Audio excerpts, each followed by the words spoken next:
Hey family, welcome back to my video. Today we will see what if Naruto bed-breaking harem with Rias. Before we start, I would like to extend my sincere thanks to the original author of this story. Your generosity is greatly appreciated. Now enjoy the video. A century ago the Valley of the End was forged in the clash between Madara Uchiha and Hashirama Senju. Their power had carved a great scar in the earth, their fight reshaping the lands with their destructive power, forming the Great Valley of the End.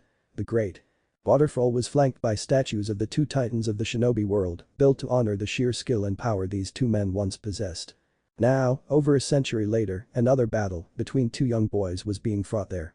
Less destructive, but no less intense for the two combatants. On one side of the valley stood Sasuke Uchiha. Gone was the image of the proud, handsome young boy that girls had swooned over, his appearance changed and distorted by the curse mark that he drew ever more power from.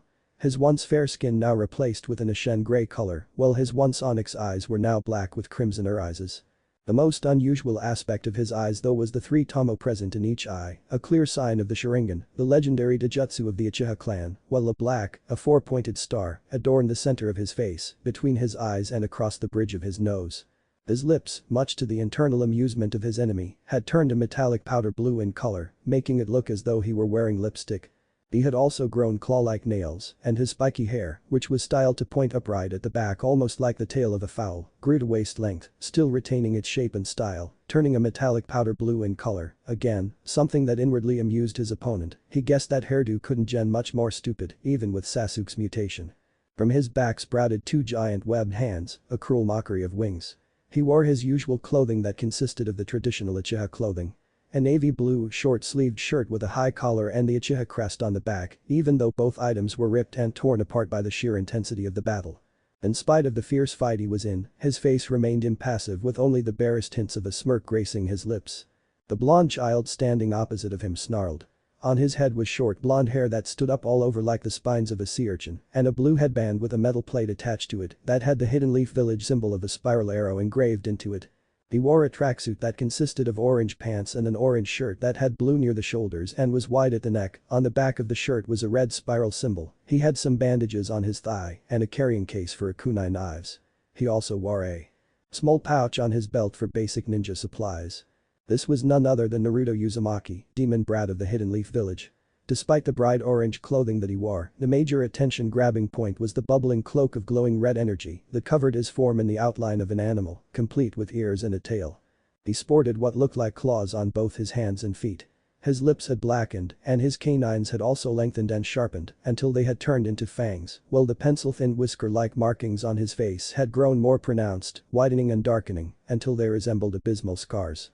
His eyes had been the greatest change as, not only had his eye shape become more vulpine and had gained black eye rings around them like an animal, his once soulful blue eyes themselves had changed, becoming blood red with an animalistic vertical black slit for the pupil. These, combined with his mouth being pulled into a vicious snarl as he beheld his opponent, the boy looked more like a vicious animal than a shinobi. He looked like a vengeful devil, the thing he most despised. For his entire short life the boy had been called a demon for holding the power of the strongest Biju that almost destroyed the village he called home at bay within himself. He was in fact the greatest hero the Hidden Leaf Village, Konoha, ever had, but was ostracized and hated for what was beyond his control, something that someone else had done to him back when he was a newborn and had no say in. However, the last year or so, he had been proving that he was in fact not the demon the people of his own homeland called him by saving them from the Ichibi no Tanuki, Shukaku. Naruto thought of the path they had taken to get to this point. Of becoming shinobi of their village, Konohagakure. Of the land of waves, of the Chunin exams and the invasion which led to the death of the Sandaime Hokage, Hiruzen Sarutobi. Of Orochimaru and of the decision his best friend took to leave and the promise he made to Sakura. He made his decision. A single tail that sprouted behind his back was suddenly joined as a second one, and moments after, a third bubbled up next to it. And with the new tails his power increased, his aura now boiled the waters on which he was standing and created great steaming tidal waves, the energy so great it repelled the liquid around him. "You're returning with me to the village, Sasuke," he shouted with his warped and demonic voice. "Even if I have to break every bone in your body to do so. Even if I have to give in to the Kyuubi's foul power." The skin started to peel off Naruto's body, showing the swirling dark red, nearly black, layer of chakra energy underneath. The skin burned up like lit scarps of paper as soon as it left his body and the energy formed a purple dome around him, like an eggshell or a chrysalis. Meanwhile Sasuke was trying not to collapse underneath the sheer killer instinct and corrosive properties of the Biju's chakra, and it was only because of his cursed seal that he was even managing to remain standing. One of the powers of the Denjutsu Kekkei Genkai of his family, the Uchiha clan, was that the Sharingan was being able to see chakra flow. The Sharingan itself gave color to chakra, allowing the wielder to differentiate them. It could even see chakra through solid surfaces, and what that near X-ray-like vision was showing him as he could practically see what his former friend was becoming under the shell of energy made him wince. This was bad. Things weren't supposed to go this way. All Sasuke had wanted was to follow the advice of the one he hated most in the world for butchering his family like pigs at slaughter and murder the person he had the strongest bond with in cold blood, all for the sake of enhancing his ocular abilities. What was so wrong about that enough to warrant something like having to fight something like this? The change he had to stop it. Rushing forward, Sasuke began to form the hand seals for his most devastating move that was designed to pierce, which unfortunately was a close-range technique. As the Chidori formed, the once brilliant blue-white lightning that enveloped his fist turned a disgusting black and white mix, but just as he got within arm's reach of his target, a beam of red energy shot upward, and with it, the orb violently exploded in fractured black discs of energy, wide on the insides that dissipated into the air, leaving nothing behind. Sasuke was slammed into the canyon wall behind him so hard by the orb bursting and directing all of its pure pressurized force outward that if his new wings hadn't cushioned his impact by taking the brunt of it, which still hurt like a bitch, his spine would have shattered like sugar-woven glass. Groaning, he pried himself out of the stone around him and looked at what kind of entity the metamorphosis had to display to the world. What he locked his eyes on, he almost mistook at first. Where the once orange-clad boy was, stood a fox-like creature made from a chaotic red chakra, even more vile and evil than the previous cloak. The nearly black energy covering his body entirely in a tighter, more intense shroud that more sleekly took the form of a fox around a human body. The outline of fox bones had grown over the back of his torso, arms, legs, and head like some sort of armor. 6 whirling tails weaved behind him lazily, like in a trance. His eyes had turned ghastly, glowing pure white, whilst his mouth transformed into a cruel glass-glow jack-o'-lantern maw, rigged with knife-like teeth the inside of that glowing white as well. This was no longer the worthless, moronic orphan Sasuke had come to associate with what came to his mind when he thought of Naruto. This was something else. A being that clearly only had one purpose to exist. To destroy whatever stood in the path that required its presence in the first place. Shit. And judging from what his eyes showed him of how tightly woven together that energy was, distance combat was utterly useless. Not even an annoyance to the thing Naruto had become. Grimacing, Sasuke formed another Chidori. Wishing he could still use his wings for an extra speed boost, or even as a shield between him and attack, or simply to fly up and escape from danger. As they were now, they would only weigh him down as useless acts of broken bone, muscle, and skin attached to his body. Naruto, or the thing that had been Naruto, raised his right arm and formed his favored close-range move, the Rasengan. The jutsu, which normally would have been blue, now swirled with black and purple energy. Humming with an omnipresent aura. Sasuke tensed his muscles and the next moment sprang forward, the Chidori leaving a trace of destruction behind him as he dragged the Chidori through the ground. Sure, the drag slowed him a little, but he was sure he was still meant to win this fight. Naruto sprang forward as well, propelling himself forward with his newfound power. With a booming, ripping and tearing noise, they clashed Chidori with Rasengan, trying to strike at the core of the other and simultaneously engaging the opposite jutsu. But the moment they got in proximity to collide, the attacks formed a titanic sphere of rejecting energy that centered around the two and carved out a deep bowl in the ground as air was forced away from the sphere, the lake below thrashing with waves. It wasn't bright and flashing. It was dull in a black color, but thick and opaque, almost as if it were solid. Suddenly, the energy that pulsed outwards was pulled in, the sphere growing smaller and smaller until glowing white cracks appeared on it and, like the one that had covered Naruto during his transformation earlier, the orb violently exploded in fractured black discs of energy, wide on the insides that dissipated into the air, leaving nothing behind, finally vanishing. Leaving no trace of the two young ninja. This was the scene one Kakashi Haddock arrived to see. An empty valley, signs of a brutal fight and no trace of his two students. Rias Gremory was a rather pretty young 13-year-old. With her fair skin, blue-green eyes and waist-length, crimson-red hair with loose bangs that framed her pretty face, she cut quite a nice image. Coupled with the fact that she was already developing quite sizable assets, it was clear she would be a knockout beauty in a few years. She was also a devil. More specifically, she was a devil of one of the 34 remaining pillar families, the noble Gremory clan, and the younger sister of the Crimson Satan, one of the 4 great Satans who govern the underworld, Surzich's Lucifer. As such, she had high expectations. Set for her as she was the heiress, as well as being merely a high-class devil. At the moment she was taking a small vacation from her family and the endless tasks she had to deal with working day to day. She loved her family, she really, truly did, with all that she was. But sometimes she just wanted to get away from it all and relax with no one to bother her, temporarily put a role in obligations, such as her arranged marriage to that arrogant, aggressive, playboy with a holier-than-thou personality, Riser Phoenix, who saw only her family name rather than her a person and viewed her merely as a means to an end to increase his own prestige in the social hierarchy of the underworld. She loathed that. Oh, she understood her position and responsibilities that came with it full well, but it did her good to just take a step back and do something to feel like she could be ordinary, if even for a moment.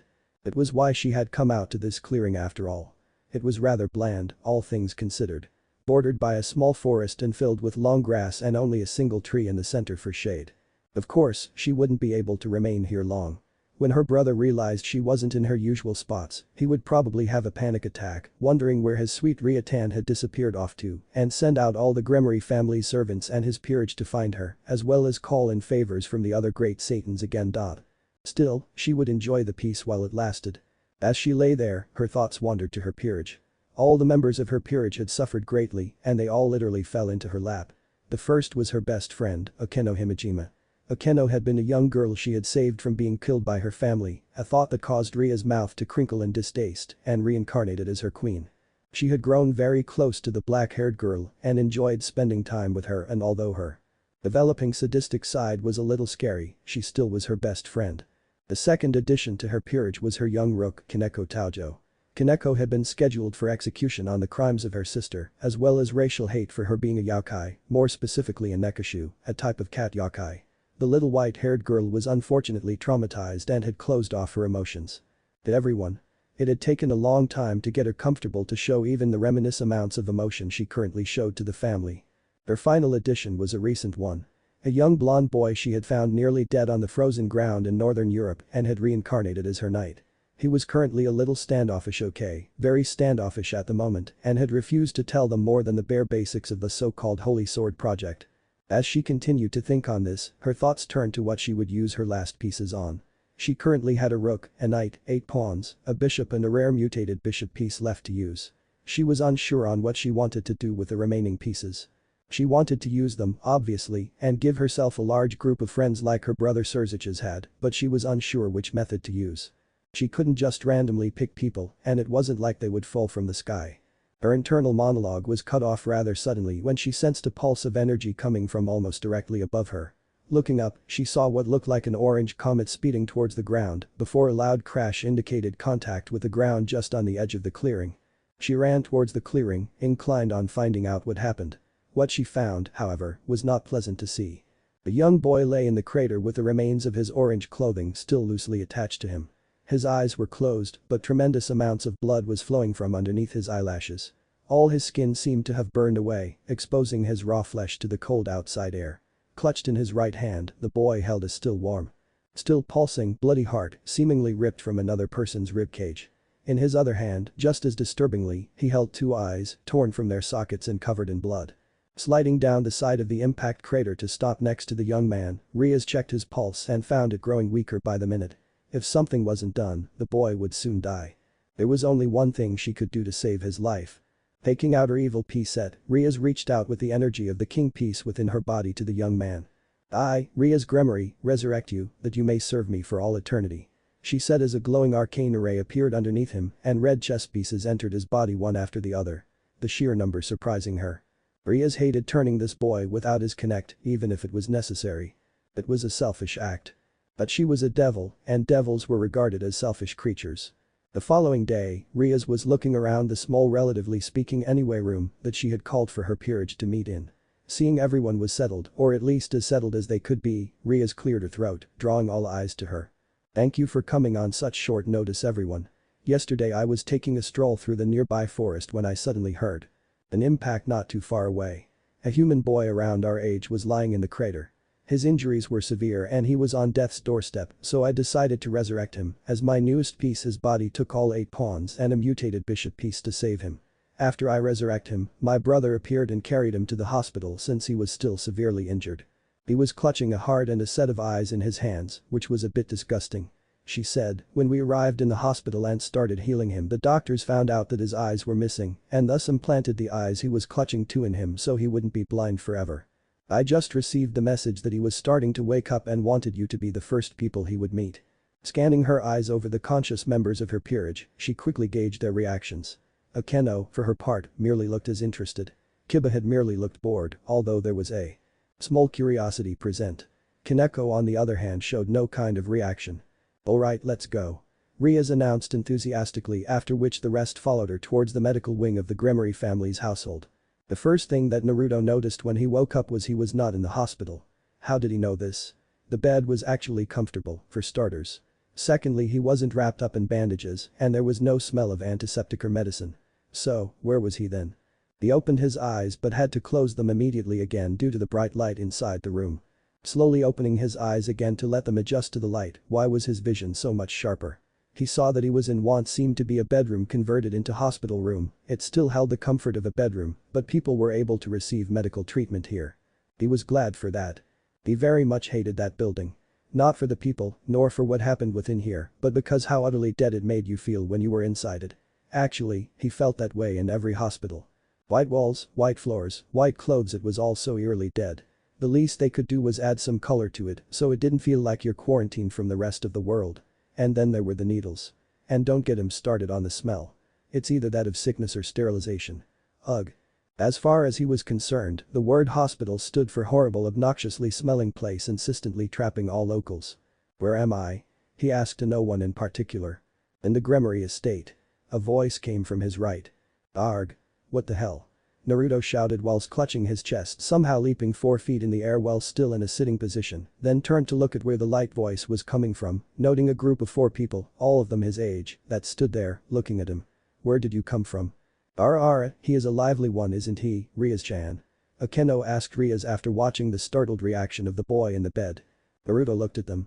The one who had spoken just now and described him as being lively was a young woman with a buxom figure and very long black hair and violet eyes. Her hair was tied in a long ponytail, reaching all the way down to her legs with 2 strands sticking out from the top and sloping backwards, with an orange ribbon keeping it in place. She was dressed a traditional Maiko attire, consisting of a white haori with red accents, a red hakama, and a pair of samurai with white tabi. The next was a petite girl with white hair and hazel eyes, and a look of apathetic boredom on her face. Her hair in front had 2 long bangs going past her shoulders and several loose bangs hanging over her forehead, while the back had a short bob cut. She wore a black cat-shaped hair clip on both sides of her hair, and her attire consisted of a short white kimono. What was really shocking, however, was that she had a pair of white cat ears and a pair of matching white tails, and her eye pupils were cat-like vertical slits. The only guy in the group he was looking at was a pretty boy of a young man with short blonde hair, grey eyes and a mole under his left eye. He was dressed in a black blazer with white accents over a white long-sleeved dress shirt with a black ribbon on the collar, matching black pants, and brown dress shoes. However, the one that caught his attention most of all was a young woman with light skin, blue-green eyes and a buxom figure. Her most distinctive feature was easily her long crimson-red hair that reached down to her thighs, with a single hair strand and a hoge sticking out from the top. Her hair also had loose bangs covering her forehead and side bangs framing her face.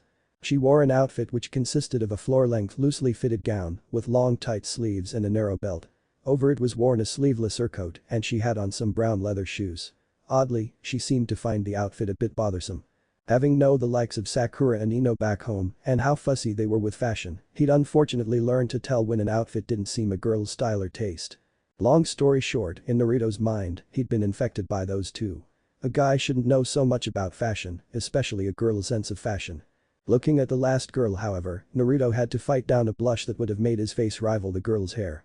After all, he didn't know why, but he had a major weakness for red-headed women.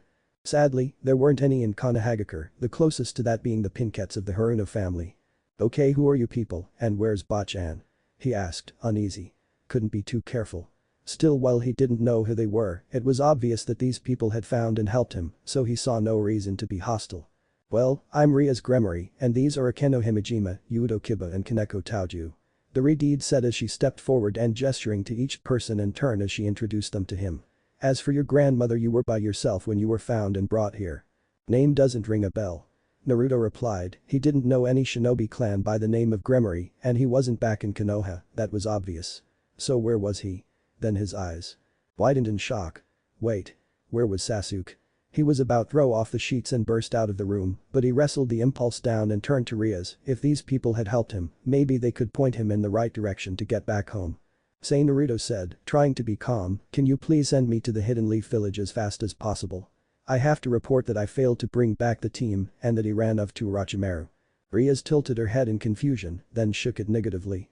I'm sorry, I don't know of any Leaf village. The only thing I can tell you is that I found you half dead in a crater with a heart and 2 eyes in your hands.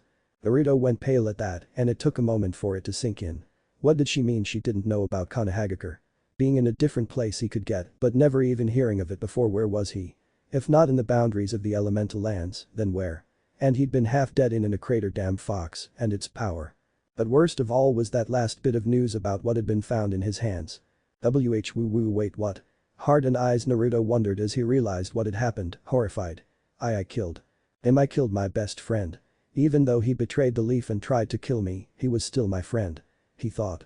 Oh, he was so dead when he got home. If the elders and council that were formed for the sake of having authority in the event that there wasn't an active Hokage didn't kill him, the people of the village that worshipped Sasuke for his clan name, or even worse, Sasuke's fangirls, would. It was a relief when the Riteed's voice brought him out of his thoughts. Also, like I said, when I found you, you were almost dead, so I had to use my evil pieces to resurrect you into a devil to save you. After that we transplanted the eyes you held in your hand, since your own were clawed out. Rias said. Naruto's blood turned into iced over tundra at that. He looked at Rias in absolute horror. Wait, you resurrected me as a demon, please let him have heard that wrong. As if things couldn't get any worse. Yes, well, devil actually, but generally the idea is the same.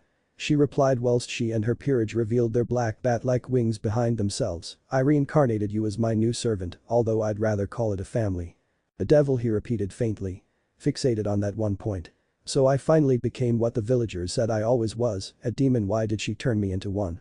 I'd rather have stayed dead than become the thing that I worked so hard for to prove that I'm not. Is there any way to reverse the process? He asked desperately. No, I'm sorry, Rias said, not knowing what kind of impact her next words would have on Naruto. She was trying to be delicate with this, even though it wasn't the easiest thing in the world to bring up, and that the only way to say it was to be blunt, no telling how her new mutate bishop would come to terms with his new situation, after all. But there's nothing wrong with being a devil like us. At her words, Naruto felt something in him snap. Do you know how long I have been called a demon without being one? Do you know how long I have tried to prove those people wrong? Do you know that you turned me into the thing that I despised my entire life? He raved hysterically. You took away my humanity. You should have let me die. Rias took a half step back, surprised. No, I'm sure you're just. She was interrupted when Naruto lunged for a knife that laid on the cupboard next to him. He grabbed the blade and in a quick motion, brought it towards his throat. However, just before he could end his life, Kiba knocked him out and took the knife from his fellow male blonde. I think he might need some time to adjust being a devil, Akeno said awkwardly, attempting to reassure Rias. Rias was in shock, however. None of her pieces until now had tried to kill themselves upon hearing that they had become a devil.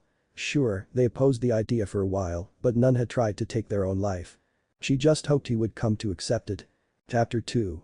As he stood in front of a full-length mirror in the room, Naruto couldn't help looking at himself, his attention focused on his face. So these were Sasuke's eyes. He recognized the bright red irides with the 3 black comma-like tomo around the central pupil, but the sclerae were ebony, doubtlessly a lingering trait from before death had caused the alterations the curse mark had induced in Sasuke's body. Clearly, they'd been removed pre-mortem. In a twisted way, it made him feel almost like Kasashi-sensei, what with his own second-hand left Sharingan eye, that was a mismatch to the rest of his body.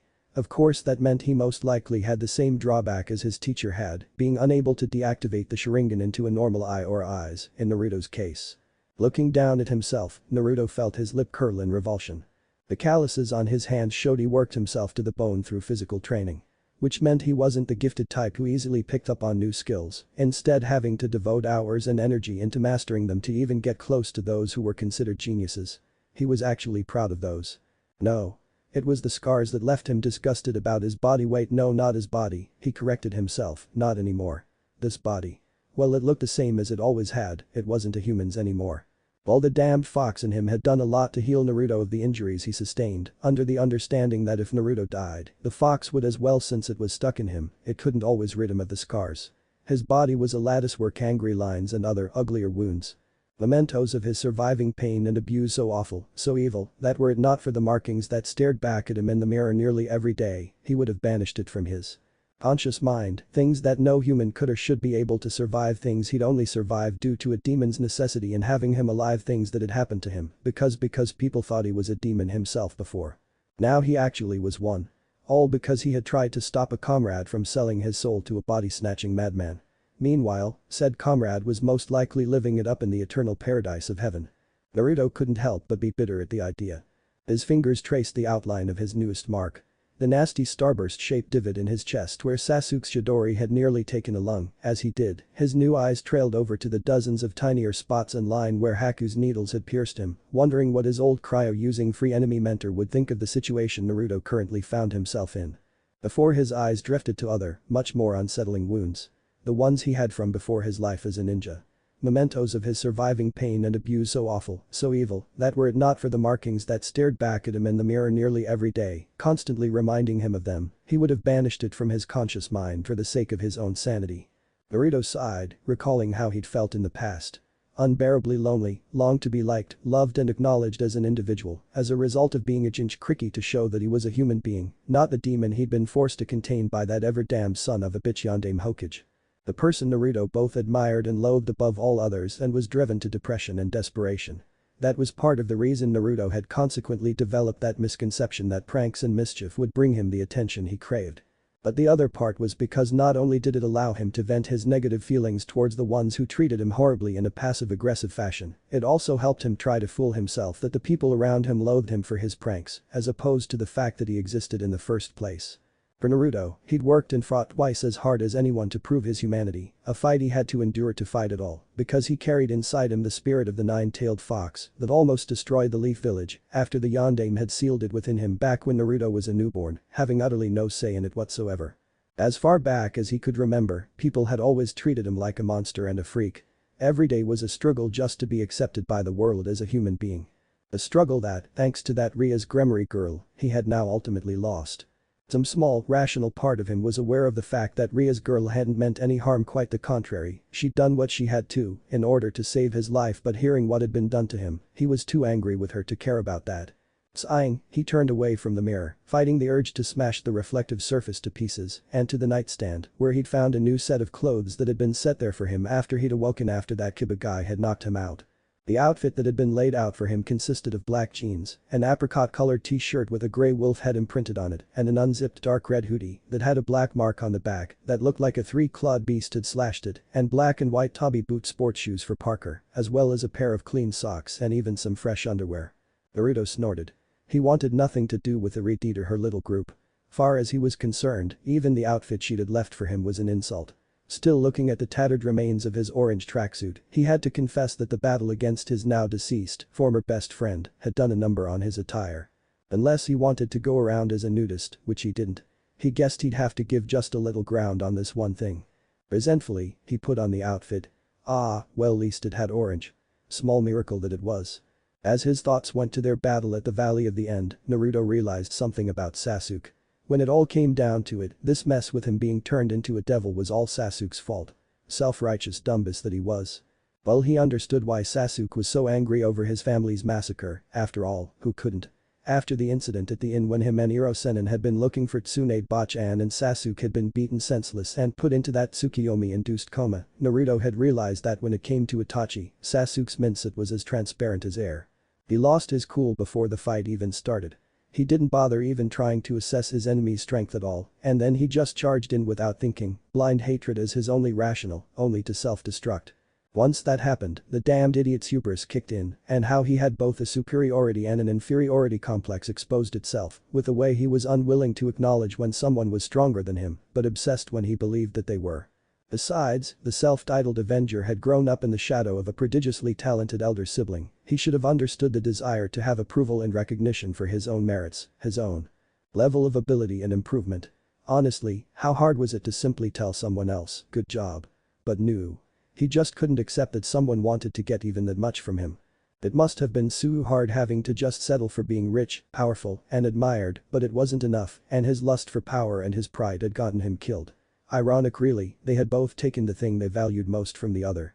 Naruto, while in the figurative, emotional, and idealistic sense, valued that heart. Sasuke had valued absolutely nothing, but his eyes now Sasuke was dead from his heart being ripped out, and those very same so precious eyes were in the head of the one who had killed him. All it had cost Naruto to put down the wrathful, self-righteous headcase was him being human, and since Konoha worshipped everything about Sasuke from the ground he walked onto the toilet. He shit in, the blonde couldn't go home either. All because, in the end, Sasuke had proven himself to be nothing but a spoiled rich kid who couldn't stand not to get everything he wanted and thought he was owed just because of his clan name. Besides, the emo's goals were backwards. The guy who demanded power and just assumed being given it was his right and whose purpose was to destroy his brother and repopulate the Uchiha clan had never thought about the order of his priorities. The prick had always just assumed that one day he would be the one to end his brother's life. He had never seriously considered any other possibility. The problem with that was, it was obvious that Itachi was someone who preferred to end fights as quickly as possible, all the while holding himself back. Why that was, Naruto really had no clue, maybe he just hated to expend unnecessary effort in battle. But to the point that made it so that no one, save Itachi himself, was aware of exactly just how powerful he was and what he could do when he seriously went all out in a fight and actually aimed to kill his opponents. Taking that into account, Sasuke should have repopulated the Uchiha clan then gone after Itachi. That way, even if Sasuke had lost against his sibling, the task of rebuilding their family wouldn't fall to the one who had destroyed it in the first place. But then, forethought never was Sasuke's strong suit as far as his goals. He wanted blood on his hands more than he did making sure his bloodline wasn't driven extinct or having restoring it become the job of the one who had whipped their family out. Then, in his obsession, he'd grown addicted to the twisted forbidden power of that curse mark he'd gotten from Orochimaru in an attempt to just be given power on a silver platter because he didn't want to waste time that he could have been using to hunt Itachi down and exact vengeance and justice on behalf of the Uchiha clan. Naruto shook his head. Knowing that was exactly what Sasuke's views on spending time training to improve his skills and grow stronger were. Like he'd said, Sasuke's logic was transparent as air for how easy it was to figure out how he though. Funny really, Sasuke had took the apple from the snake and it was Naruto who was cast out of Eden for it. As soon as that thought crossed his mind, Naruto groaned. Damn it. Now he was starting to think biblically. He hated religion. Not matter the creed, no matter the entity they proclaimed, he hated religion. All religions. Anyone that didn't like it, they could try living his life constantly begging for help that wouldn't come from deities that didn't exist when cutthroat mobs were out to butcher you for simply being alive. Proclaiming that all things holy wanted you dead because of the sheer fact that you existed in the first place, it could leave a profoundly bad impression as far as having faith went on people. Naruto chuckled bitterly before he heard a snickering sound coming from behind him near the ceiling. That killed his sour amusement and his eye twitched. He turned to look up at the source of the sound. So it was still there, huh? It was some sort of bat creature. A pink round body like a ball, pointed ears on top of its head, a noseless face, a human mouth, and big human gray eyes. It had small wings, a tiny crooked tail that ended in an arrowhead, and stick-like legs that ended in cloven toes, and the top of its head was a dark brown fur that extended to its ears and wings and went into an almost bowl-cut cow-like point that met its eyes, giving it a devious look. Naruto glared at it with narrowed eyes, wondering if he could get away with chucking the room's nightstand at it and smashing the thing. After all, it was the only living thing in the room with him, so not like anyone could snitch on him if he did. Ever since he'd awoken earlier, he'd found that thing watching him. He just wished the damn thing would stop staring at him. Or at least blink. At best the thing was just some freaky native animal, at worst, it was a summon that was ordered to keep an eye on him. Naruto was betting on the latter. If he had to guess, it was that retarded devil chicks. Something that annoyed him was the fact that whenever Rias crossed his mind was that, as much as he wanted to throttle her, part of him still considered the retard pretty. Ah. Not those thoughts again. Naruto turned and started banging his head against the wall. Where had he gotten this damn thing he had for retarded women? His non-existent father maybe. For all Naruto knew about his own family, he might as well have been a test tube child, a botched attempt to genetically recreate the Yondaime Hokage. After his death, guy was certainly beloved enough for people to go as far as grave robbing and making imitations like that Project Everlight Naruto called it. After all, the Yondaime's nickname was the Kairoi Senki, the Yellow Flash. Because his use of the Hiraishin no Jutsu causing him to appear and disappear in flashes of yellow light when he used it, and with a line of successive clones to make the man look seemingly immortal, a light that would never fade, it seemed to fit. The pressing thing was, thinking of himself in this way had to qualify as Naruto's definition as a happy thought when he was growing up. If he was just a failed experiment and faulty clone produced by an experiment that was scrapped after the ones who pulled the strings saw how disappointing the results of the prototype were, that meant he hadn't been abandoned at birth for being a hellspawn, as the people around him had always told him as an explanation as to why he was an orphan. The bad thing snickered at him, and he turned to glare up at the thing again, the urge to smash it with his nightstand becoming even stronger. "Shut up," he snarled at the creature. Oh, if he had a kunai Rambo-style bat kebabs. He meant it. Unfortunately, upon regaining consciousness, he discovered his ninja tools had all been confiscated, most likely by Rias to make sure he could try another suicide attempt again. Naruto looked at the door, he'd tried it already, only to use his Sharingan to discover it not only locked but reinforced with some kind of barrier, same with the window. He wasn't a prisoner, damn it. Sitting on the bed, Naruto sighed, feeling restless. He needed to do something, anything to keep his mind off that he was no longer human. Looking down at his hands contemptuously, and as his did so, his eyes widened as a glowing crimson-colored symbol that consisted of a rose encased in a series of concentric circular shapes appeared on his palms briefly before they faded away as if they'd never been there. What the? Was that kind of seal for something? A curse mark to keep him under control, like what the main branch of the Hyuga clan, one glaringly obvious exception to that excluded, of course, did to the cadet branch members of their own clan. No. What more could she do to him that was worse than turning him into a being of the underworld like he'd been accused of his entire life? The contract seal, like Shinobi had with summons, then. Risa must have placed it on him at some point. Damn her. Was she staking a claim on him or something? For that matter, where was the literal she-devil? Rias paced her room, concern on her features. The reluctant newest addition to her peerage had her worried for several reasons. First and foremost, his suicide attempt. Another was the oddity that had happened when she had made him a reincarnated devil. It shouldn't have been possible to mix evil pieces when resurrecting someone, a person's body just couldn't process more than one classification type of evil piece at once. Meaning that it shouldn't have been possible for Rias to have used both all 8 of her pawns and her mutant bishop piece when resurrecting Naruto. Yet, as if to spit in the face of reality, his had. How could that be? But most of all, there was his attitude, the things he had said before attempting to slit his throat. The blonde hadn't seemed to be the religious type, so that ruled out his reaction being explained that way. And what kind of lunatics convinced someone they were a demon? Granted, as a pure-blooded devil, Rias herself couldn't talk in that regard to the last point, but the idea of a person being raised never knowing a soft touch, never a kind word, never any of the joys or kindnesses that made life worth living, and was instead forced to see only the bloodiest, cruelest, darkest aspects of the word, it was just sick and wrong to her that a person could have been forced to live through that. Seeing as the Gremory clan were known as beings with extraordinary affection among the devils, and as such, they didn't discriminate themselves with their servants and instead saw them as family rather than anything else, she found it even more appalling. If she didn't do something to help him, he could easily become a stray, and Rias knew what happened to stray devils that had no master. Without their masters to keep their powers in check, they became a threat if their powers grew beyond their control. Devils took cases like that very seriously, and any devil who became a stray was to be killed on the spot. She couldn't let that happen to him. She stopped and took a deep breath, closing her eyes. First thing was first, she had to get through to the blonde, at least learn his name and hopefully where he was from, so she could investigate his past a bit. She couldn't help him adapt to his new life as a devil of the Gremory if he threw up walls around himself like that. She'd left her familiar watching him, judging from his reaction earlier, she guessed he wouldn't have appreciated finding her or any of her peerage with him when he awoke, to make sure he didn't do anything to try killing himself again, and used her magic to seal the room he was placed in. She hadn't liked that part, but with the way he seemed to become unstable after learning he was a devil now, giving him some space and time to himself, seemed like it was for the best. She had told her peerage to avoid telling anyone what happened. If her brother found out about him, Surziches would freak. Well, her brother was rightly renowned as a very laid-back, kind and caring individual towards others and was known to prefer to have things sorted out through talking instead of fighting. Her brother was still considered as a siskin because of his deep love for her and as an overprotective father. If he ever learned how her first meeting with a new member of her peerage had gone with a young man going off on her like that, well, there was a reason the hereditary technique the Gremory shared with the House of Baal, thanks to her mother, Venelana, marrying her father, the current head of the House of Gremory, was known as the power of destruction.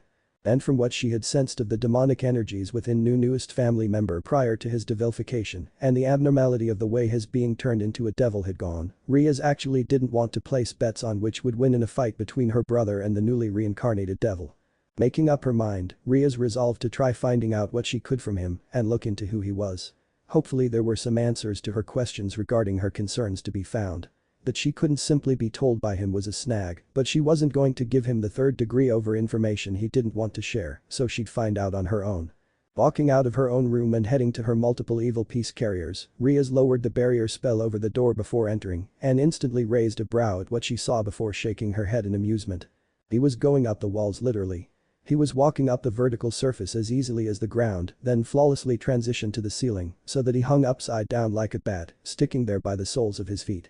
"Well, good to see you're up," the crimson-haired ruined princess quipped, making him give a startled jerk and lose concentration for whatever he was doing, and he fell to the floor, crashing headfirst in a heap. "Damn it, this body feels better than mine did. Chakra network feels like it isn't so highly overdeveloped and actually feels the way it would for average people in my age group. Fits better in this body. Need to work on my concentration now," he grumbled. Then started muttering about how the calibration of his physical and spiritual energies finally feeling properly proportioned with the body he was using now would take some getting used to. Rias noted that he kept on using the term this rather than my to talk about his body. As if it weren't his at all. That was disturbing as far as she saw it. He resented his new devilhood that much. If that was the case, he might get himself killed intentionally to feel like he was distancing himself from being a devil, as if trying to slit his own throat wasn't bad enough, he'd be overly reckless in battle too. Recruiting him into her peerage was looking more and more like a mistake. She had to get through to him, at least enough to rid him of his desire for death if he felt it would no longer mean being a devil. But she also noticed the word chakra, another piece to the puzzle about where he was from and how he'd ended up in a crater before. The hand entered the blonde's field of vision, clearly offering aid, and he took it and was helped to his feet, and he gave the person a quick word of thanks before seeing it was the person that had changed him into a native of the underworld. He jerked away as if he'd been burned, his face hardening. "You again?" he growled. Rias sighed and looked at him before walking over and sitting on the bed. She figured he'd still be hostile, so she wasn't surprised. "What are you doing here?" her unwilling servant spat. "I live here. After all, this is my family's home. You were the one brought here after being found more dead than alive," Rias said, not missing a beat, making him growl and a muscle jumped in his jaw. "Tricky bitch. Fine, I'll give you that one. What you want with me now?" he said, eyes narrowing. Rias felt a tiny bit annoyed with his attitude, but given his reaction to learning he'd been made a devil, she supposed she could call this a small improvement. "I never got your name." The boy looked at her incredulously, then snorted. "You came to see me because I didn't give you my name. Do you think I'm that dense?" Rias raised an eyebrow at him. "All I want is to know about you," she said. "And all I want is to be human again," the whiskered male retorted heatedly. Rias sighed. "Okay. Fine. But could you just tell me your name? At the very least." He hissed like an angry alley cat but decided to humor her if it meant getting her off his back for a while. Naruto. Uzumaki." Rias smiled at him. "There. Was that so hard, Naruto?" she asked, testing out his name even as she addressed him with that question. Naruto glared at her. Rias stood up and walked over to him. "Naruto, I'm sorry." Thought he gave her his full attention at that. "Sorry." His expression was pretty good. Under other circumstances, it might have made her laugh, but this was important to her. "For what I did to you." His hands balled themselves into fists. Noticing this, Rissa took a step back to get out of range of his hands in case he tried to deck her before she continued. "I understand you're angry, you don't like what happened to you. If there had been another way to save your life in time with the state you were in, I would have done it. Who did that to you?" Naruto actually paused at that. She was sorry. What did she really think telling him that would do? Push back time so that he was never forced to be a demon devil whatever. It made him furious with her all over again. But there was what else she said. If there had been another way, meaning stripping him of being human was the only readily available option at hand at the time. He hated that. Just like he hated being a monster now. But at least this devil girl was acknowledging that the sins of the creator shouldn't be visited upon the creation. "Don't want to talk about it," he said curtly. Rias nodded. "Then can you tell me something I need to know if I'm going to help you? Where's this leaf village you mentioned before? I need to know that if I'm going to help you get back there." He stopped at that, then let loose a cry akin to a wounded animal and collapsed, as if the notion of home broke his spirit and robbed him of the strength to stand. Naruto started muttering something non-stop under his breath. What it was Rias didn't hear because at that very moment, in response to his anguish, the power within him all but exploded outwards. A sudden hurricane of sheer demonic power that erupted like a volcano, not holding back a thing. Like a thing alive, the demonic energy enveloped him, roiling and boiling, snapping and snarling. Ria's eyes widened at the sheer power, unable to even feel her own body, her own pulse, in its very presence. It was a terrifying and immense thing, blacker than the darkness of death itself. It threatened to blot everything else out and smother everything she was and snuff her out like a candle in the wind. For a moment, she wanted nothing more than that. To die. To be spared from the feeling of terror tearing through her body and twisted and tore at every fiber of her being, and still, she wanted nothing more than to submit as she felt it settle over her like a layer of soot. The more she wanted to sweep the feeling away and escape, the more it swelled and swirled around her, so thick she could hardly see and was only just able to barely breathe. This was her newest piece's power. Okay, whatever had nearly killed him, that was officially something Rias never wanted to encounter. Get back, get back, get back, get back, get back, get back. Get back, he repeated over and over again and again like a mantra, his voice becoming shriller, louder, more brittle with every word. Until he was cackling like a madman and screaming it at the top of his lungs as he stood up again and faced her. I can't go back. Not with what you've turned me into. You robbed me. My humanity, my home. Why do you want to find out about me? So you can steal even more of what matters from me, Naruto shouted, his power still blazing about him. Rias took a half step back in fear before she remembered herself and flared how on power. Don't you come any closer to me. She threatened, don't get any nearer with that pitiful output of power or I'll crush you just by standing here. To emphasize such, the floor beneath her cracked and dipped inward just from the increased intensity of her demonic aura. Even the walls began to rattle, I mean it. While his power was anything but pitiful, Rias had to put on a strong enough front to where Naruto would believe his demonic power was inferior to her own when, as it stood, they were equal. Please buy the bluff, please back down. Pitiful. Bullshit. Even on his own he had crushing levels of chakra and everybody who knew him was aware of it. Still, she seemed determined to stand her ground, no matter what against him. Begrudgingly, Naruto had to admit he respected that. He understood that. Naruto momentarily chewed on the inside of his cheek in contemplation before deciding that he wasn't just going to stand there. Deciding to see if she could actually back up her tough attitude, Naruto's fiery orange chakra around his body grew stronger in intensity. Not enough. Rias said, you know it's not. In response, Naruto took several deep breaths before his chakra cloak somewhat solidified into a bubbling red fox outline as a tail emerged. It still got no reaction, so focusing even further, Naruto yanked yet another tail forth, his whisker marks darkening and his canines becoming more pronounced as his eyes took on a wilder red tint. Rias paled at the sight of the emerging tails. So there were levels. And her power of destruction was only equal to the initial tailless one. Just perfect. While her mother or elder brother were more powerful with the power shared by the Gremory and Bale, seeing as they were older and more experienced, there was no way the Marquise in waiting was going to allow herself to be overcome so easily. She stepped forward until she was nose to nose, as well as breast to chest with her servant. The proximity making their energies mix. The bonding of their demonic energies whirled up in a vapor to the ceiling and seemed to be slowly eating through the ceiling as if it were acidic. Naruto had to smirk at her, loathing for her aside. If there was one thing he could admire, it was determination. And this human-appearing girl certainly had plenty of that. With power like this, I can see why you were worth all my pawns and a mutate piece. Rias said, taking a step back to look at him appraisingly. Say what? Naruto growled. Evil pieces. Rias repeated, there's something that was created by the devil Ajuka Beelzebub to help replenish the number of devils after the Great War or Great Biblical War of Heaven and Hell, which had caused the death of countless devils. They're identical to normal chess pieces in terms of appearance, but glow in accordance to the magic color of its users when in use and are commonly given to pure-blooded high-class devils so that they can gather servants of their own by reincarnating other beings into devils. That's a set of 15 chess pieces. Furthermore, there are also special pieces known as mutation pieces. If reviving a person requires more than one piece, then using one mutation piece would be sufficient in reincarnating that person instead of having to use several pieces. Mutation pieces can be a queen, rook, knight, bishop, or pawn. They're very rare and only 1 out of 10 devils possess mutation pieces. Naruto snarled at that. So that's what you used on me then? Well, he didn't know what chess was. From the terms he was being told the pieces were named, he guessed it was similar to shogi back home. Rias nodded.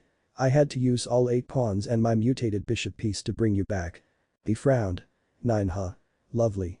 So he had the same number of these evil pieces within him as the Kyuubi had tails. Needless to say, the information didn't help his mood. Get them out of me.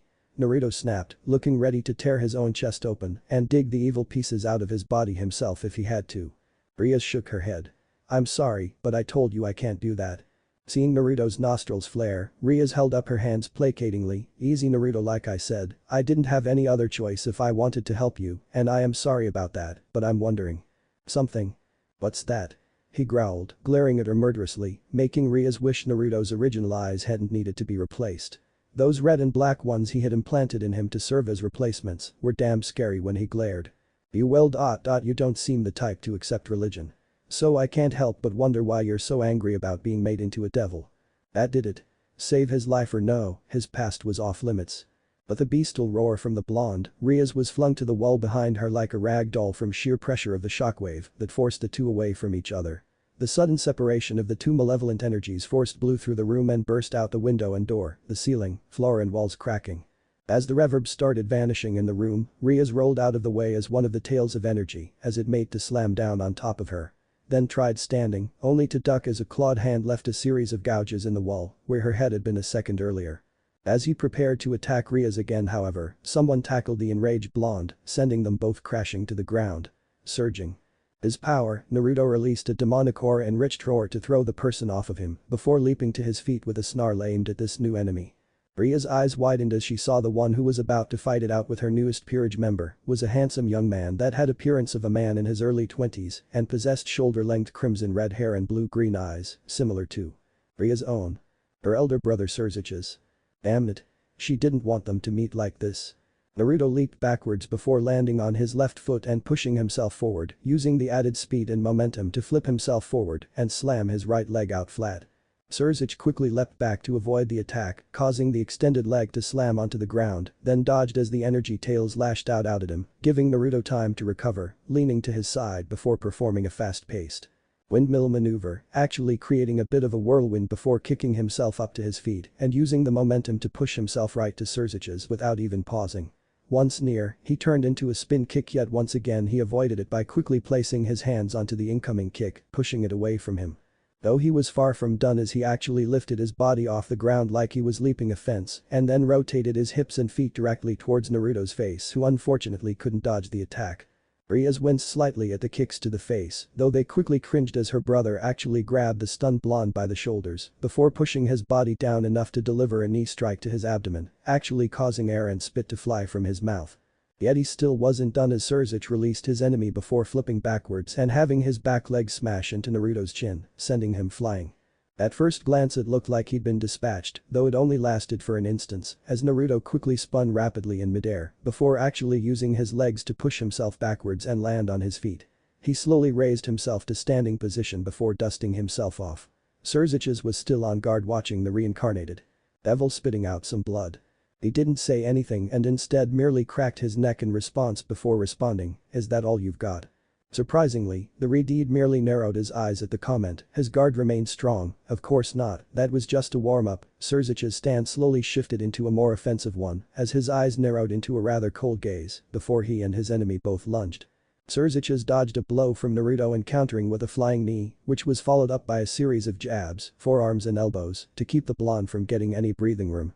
Finally, Naruto caught him with a forearm shot to the jaw, disorienting and stunning him, then a gut shot and a powerful front kick to his ribs. The Fox host followed up by kneeing Surzich's in the stomach, making him double over as the wind was knocked out of him. As he did so, he grabbed the collar of Naruto's shirt and headbutted him, but Naruto stabbed him with his chakra tails. After that, he grabbed Surzich's arm and twisted it backwards, while smashing the point of his other arm's elbow into the older devil's shoulder, hard enough to nearly dislocate it. Surzich's grit his teeth to bear the pain, then twisted around and caught Naruto in a triangle hold and flung him off. Naruto used his momentum and thrust his hands out, rolling into a somersault to properly break his landing. As he did so, Surzich's suddenly vanished into a static blur, only to reappear before Naruto with her palm on the ninja's stomach before he'd even completed the somersault. Spontaneously, Naruto was thrown brutally onto the opposing wall by a powerful shockwave expelled from Surzich's palm, and the shinobi smashed through the wall behind him, bringing half of it down on him in a pile of rubble. Surzich's looked on, mildly impressed as Naruto pulled himself out of the rubble, and a second later, Naruto and Surzich's grappled with one another, tightly clasping each other's hands hard enough to draw blood, their eyes narrowing, mouths both set in a grim line, a power struggle now in the works. Naruto smiled first, and his opponent mirrored him in kind. As one, a shout worked its way up their throats, ripped its way out of their mouths, Naruto was the first to release, and Surzich's winced as 3 lines of blood appeared upon his left cheek from the ninja's wickedly sharp claws. Moments later, Naruto doubled over from a vicious kick in the gut, one that collapsed his stomach inward before he disappeared from sight in a flash of movement, now coming from behind him. His fist passed through air as he hit an afterimage, which soon faded away, leaving a rather furious blonde in its wake. Surziches suddenly appeared behind him and with a quick movement of his arms, slammed his fists down on the blonde's neck only for him to vanish in a plume of white smoke as the real Naruto came in from above, his hands intertwined, and he smashed down hitting the Crimson Satan solidly on the head. The triumphant growl escaped him as she was knocked flat to the ground only for Surzich's hands to slap out, breaking his fall and allowing him to pivot his left leg into Naruto's neck in a violent jarring kick. He cried out in pain, that blow snapping his head to the right due to the impact, yet he cartwheeled with the blow and landed on his feet. Seeing their opponents still rev to continue the fight, they each cocked a fist back when they connected with the fist of the other, a shockwave created from a mix of Naruto's energy and Surzich's. Releasing his own supernatural energy from his body at the exact point of impact spread out, driving them apart and back into the ground. The two titans couldn't help but smile as they skidded backwards, but Naruto slowed his skid early by applying chakra, and upon grinding to a halt, he laughed aloud. "Not bad, however I'm just getting started," said, punctuating his statement with a roar. As Naruto roared, his demonic chakra extended outwards with devastating results. This outward destructive sphere of chakra was so intense it began to destroy the surrounding landscape and violently pushed back onto Surziches. Quickly realizing the seriousness of the situation, Ria's elder sibling began to channel huge amounts of concentrated energy before a massive explosion erupted around his body, but leaving herself very much unharmed. When the shock waves of the collision of energy faded, Naruto quickly charged towards his target before leaping into the air while spinning his body to perform a flying roundhouse kick. As the kick came closer, Surziches raised his forearms to block the attack. Naruto grunted in annoyance when his leg connected to his arm and he remained still, not even registering the kick at all. "My turn," shouted the Satan before grabbing his ankle before throwing him. Naruto, however, was able to flip mid-air and come skidding across the ground. When he looked up, he saw that the devil was now rushing at him with incredible amount of speed. The punch directed at the shinobi's jaw only ended up caught by the said boy, who winced slightly at the strength behind the punch. Blocking out the pain, Naruto sent a kick to the other man's midsection before letting go of his fist and kneeing him in the chin, sending him skidding back a bit, but it wasn't enough to make him lose balance. As Rias watched Naruto follow up with another attack, he was surprised when Surziches smirked before stomping both feet into the ground as he leaped into the air and delivered a roundhouse kick to her brother's jaw, causing him to snap his head clockwise. Naruto was only half surprised when Surziches' head snapped back in his direction with a sickening smile glued to his face. Surziches quickly grabbed hold of his arms before heaving his feet out of the ground and kicking Naruto with such speed and force that it seemed like he was hit by a blur. As the boy came crashing to a halt on the wall, he slowly eased himself out of the hole before ducking under a punch aimed at his chest as the force behind the punch that almost connected was enough to demolish that part of the wall, leaving a gaping hole where the elder devil's fist had made contact. Naruto appeared underneath Surziches before delivering an upward kick to his chin and sending him skywards. As Surziches soared through the air, Naruto then jumped after him before appearing behind him as he grabbed onto his midsection to keep him from escaping while pinning his arms to his sides. As Surziches felt himself getting closer to the ground, he closed his eyes while Naruto released himself from him as he went crashing headfirst into the floor, smashing a hole through it. "Not bad, but I'm done yet," yelled Surziches from inside the crater that was just made. Naruto couldn't defend himself from Surziches as he vanished from his view, only to appear in front of him to deliver an unbelievably powerful punch to his abdomen. The result ended up making Naruto go airborne with a great amount of blood shooting out of his mouth. A second later, he appeared behind him while he was still in the air and launched another powerful kick to his back. Naruto groaned in pain from the two bone-breaking attacks before he shrieked in pain as another punch slammed into his chest. Surziches was jarred as he was suddenly hit on the chest and sent flying by all three of his foe's energy tails, crashing into the ground and tumbling as he landed 10 times harder than he should have. Gasping, Naruto stood shakily as he watched his Surziches struggle to get up. As soon as he had, Naruto disappeared, leaving a trail of wind at his vacated place. Switching his sights upward, Surziches saw the bestial descending at him. The blonde sped at the pure-blooded devil and stormed a foot on him. Surziches evaded the assault, but the aftershock winded him.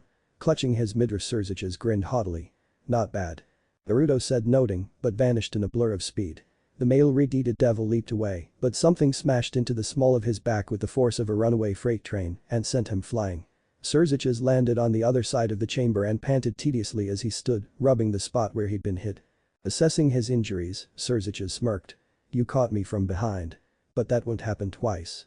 Naruto pummeled the ground with a fist loaded with chakra, shaking the chamber with tremendous quakes. Surziches did a few backflips to avoid the impact, and when he got to the wall behind him, kicked off it, ramming Naruto with a sudden burst of acceleration, knocking the devil ninja onto the ground. Naruto jumped to his feet before darting towards the current leader of hell with vicious conviction. Performing a clothesline, Naruto slammed Surzich onto the unforgiving ground in a horrendous impact. Recovering from the previous assault, Surzich blitzed away before reappearing behind his orange-red energy-enshrouded enemy. Without hesitation, the male Grimoire sent a devastating kick at Naruto's waist, successfully hurling the ninja soaring through another wall, and the outcome was disastrous as another defenseless wall was demolished. With blinding speed, Surzich dashed towards Naruto. The blonde's eyes widened, and he raised his arm to block any blow the Redeed would give him. Surzich disappeared in the blink of an eye and reappeared behind Naruto, kicking the ninja up into the air. The red-haired devil jumped up into the air and was about to give him a knee in the back when Naruto suddenly turned around in midair and threw his arms out, his demonic aura extending and the claws of power launching at him, enlarging as they did. Eyes wide, Surzich managed to turn around in time to only get a small scratch on his arm. The ninja narrowed his eyes as he landed and Surzich raised a bow in confusion. "Didn't you have 3 tails?" he asked, wondering why he only saw 2 before he got his answer as the third tail burst from the ground and wrapped around Surzich's ankles, pinning them together as Naruto raised his arms over his head. His energy shroud mimicking his movements as the arms extended again and the clawed hands enlarged again as they were clamped tightly together. Before Naruto used the chakra limbs to strike down with a forceful two-handed blow onto the ruler of the realm of damnation. The attack hit Surzich head-on and struck him down onto the ground. Naruto kept up the assault, continuously pounding the energy generated limbs down onto his opponent like one would use a hammer to strike a very annoying nail. After a few more hours of this, Naruto whipped his chakra tile up and around, swinging Surzich around like a lasso before releasing him, and he smashed a crater into one of the few remaining relatively intact walls of the room. After a few seconds, Surzich's eyes opened fully and he pried himself out of the impact impression, got back on his feet, and dusted himself off. "Whoa, that did more damage than I thought it would. You definitely aren't a normal guy." "What? That was you're supposed to be down and out after that attack," Naruto exclaimed. "I had to admit, that attack did hurt me, but an attack like that won't really affect me." Surzich folded his arms across his chest. "That's not to say you're not pretty good." The red-haired Lord of Hell suddenly dashed forward and boxed Naruto in the sternum with such strength that one could swear that his fist was pushing against Naruto's spine. The blonde's eyes widened and his pupils shrunk as his world faded to black, his aura dissipating as he lost consciousness. Surziches nodded in satisfaction, then turned to his little sister, Rias. He cried, then enveloped her in his arms and pressed her so close that it was as if he were trying to fuse them into Siamese through sheer force of will alone, even as he bombarded her with questions. "He didn't hurt you, did he? He didn't scare you? If he did, I'll make him regret it, don't you worry. Nobody's gonna do anything bad to my Rias as long as I'm around. Believe me. As long as I'm around and can do anything about it, you'll always be happy." "So what did he do to you?" "Disobedient new piece, don't worry. I'll see to it he's punished properly for upsetting you," he said, river-like streams of thick crocodile tears running down his face. Rias groaned from the way this was just like her overprotective older brother to use things like this as an excuse to hug her, or maybe that was from her spine nearing the end of its endurance. She couldn't tell. "I'm fine, Ani-sama, the newest member of my peerage just surprised me that he had so much power," Ray said, trying to squirm free, even trying to push off her elder brother using her legs. Rias truly loved her sibling, honest to all things holy and damned alike, she did, but he was just too smothering for her, sometime like now. As that, Surzich's looked taken aback, then his expression changed from concern to beaming at her and hugged her even tighter, going on a rant that he was so proud and happy that his beloved little sister had found such an undoubtedly powerful addition to her peerage. Rias winced. This would be so much more bearable if Surzich's wasn't doing an impression of a human-sized vice. Her face was starting to turn the color of a blueberry from lack of being able to breathe when something caught her brother in the back of the head with a bang, and his eyes rolled back into his head and he fell forward the same way Naruto had when Surzich's had knocked him out. Pinning Rias under him before the one who had come to her rescue rolled him off of her, and Rias saw it was a beautiful woman that appeared to be in her early 20s, with silver hair and matching eyes. Her hair flowed all the way down to her back, featuring a long braid on each side with small blue bows at the ends, while the rest was let down, ending in twin braids. The woman was wearing a blue and white French-made outfit with long sleeves and a white-made headband over her head, with red lipstick as a cosmetic accessory. Rias sighed, glad to have use of her lungs again, then smiled at the woman who, in spite of looking otherwise, wasn't a member of the Grimmery family staff and was instead her older sister-in-law. Thanks, Grafia, Rias told her, seeing the bent cast iron frying pan in the woman's hand as the silver had helped her stand. Her family member by marriage looked at the pan and sighed, tossing it aside and glared at her husband's prone form. "I lose more pans that way, blasted thick skull of his, you alright, Rias-san?" Grafia asked. Rias nodded, then turned to look at Naruto with hurt and pity in her eyes. "I'm not hurt, but I'm not okay either." Following her gaze, Grafia nodded to her sister-in-law, difficult servant. Rias sighed, "There's a lot tearing at him, so much anger, and as much as I want to help, there's a wall there." Grafia nodded. She was well aware of the way the Grimmery were, kind and caring to an almost unconditional degree. It was one of the things she loved about her ridiculous husband, enough to forgive him for the things he did wrong. Of course, being unable to help someone that needed it would bother a Grimmery. Anger can be useful that way, it keeps you from focusing on the things that bring you despair, and then there's how a person's past shapes them as well. "All I can advise you to do is give him time and not give up on getting through to him," she said, then bent down and dragged her husband out of the room by his ankles, leaving Rias alone with her thoughts and the reluctant, unconscious devil.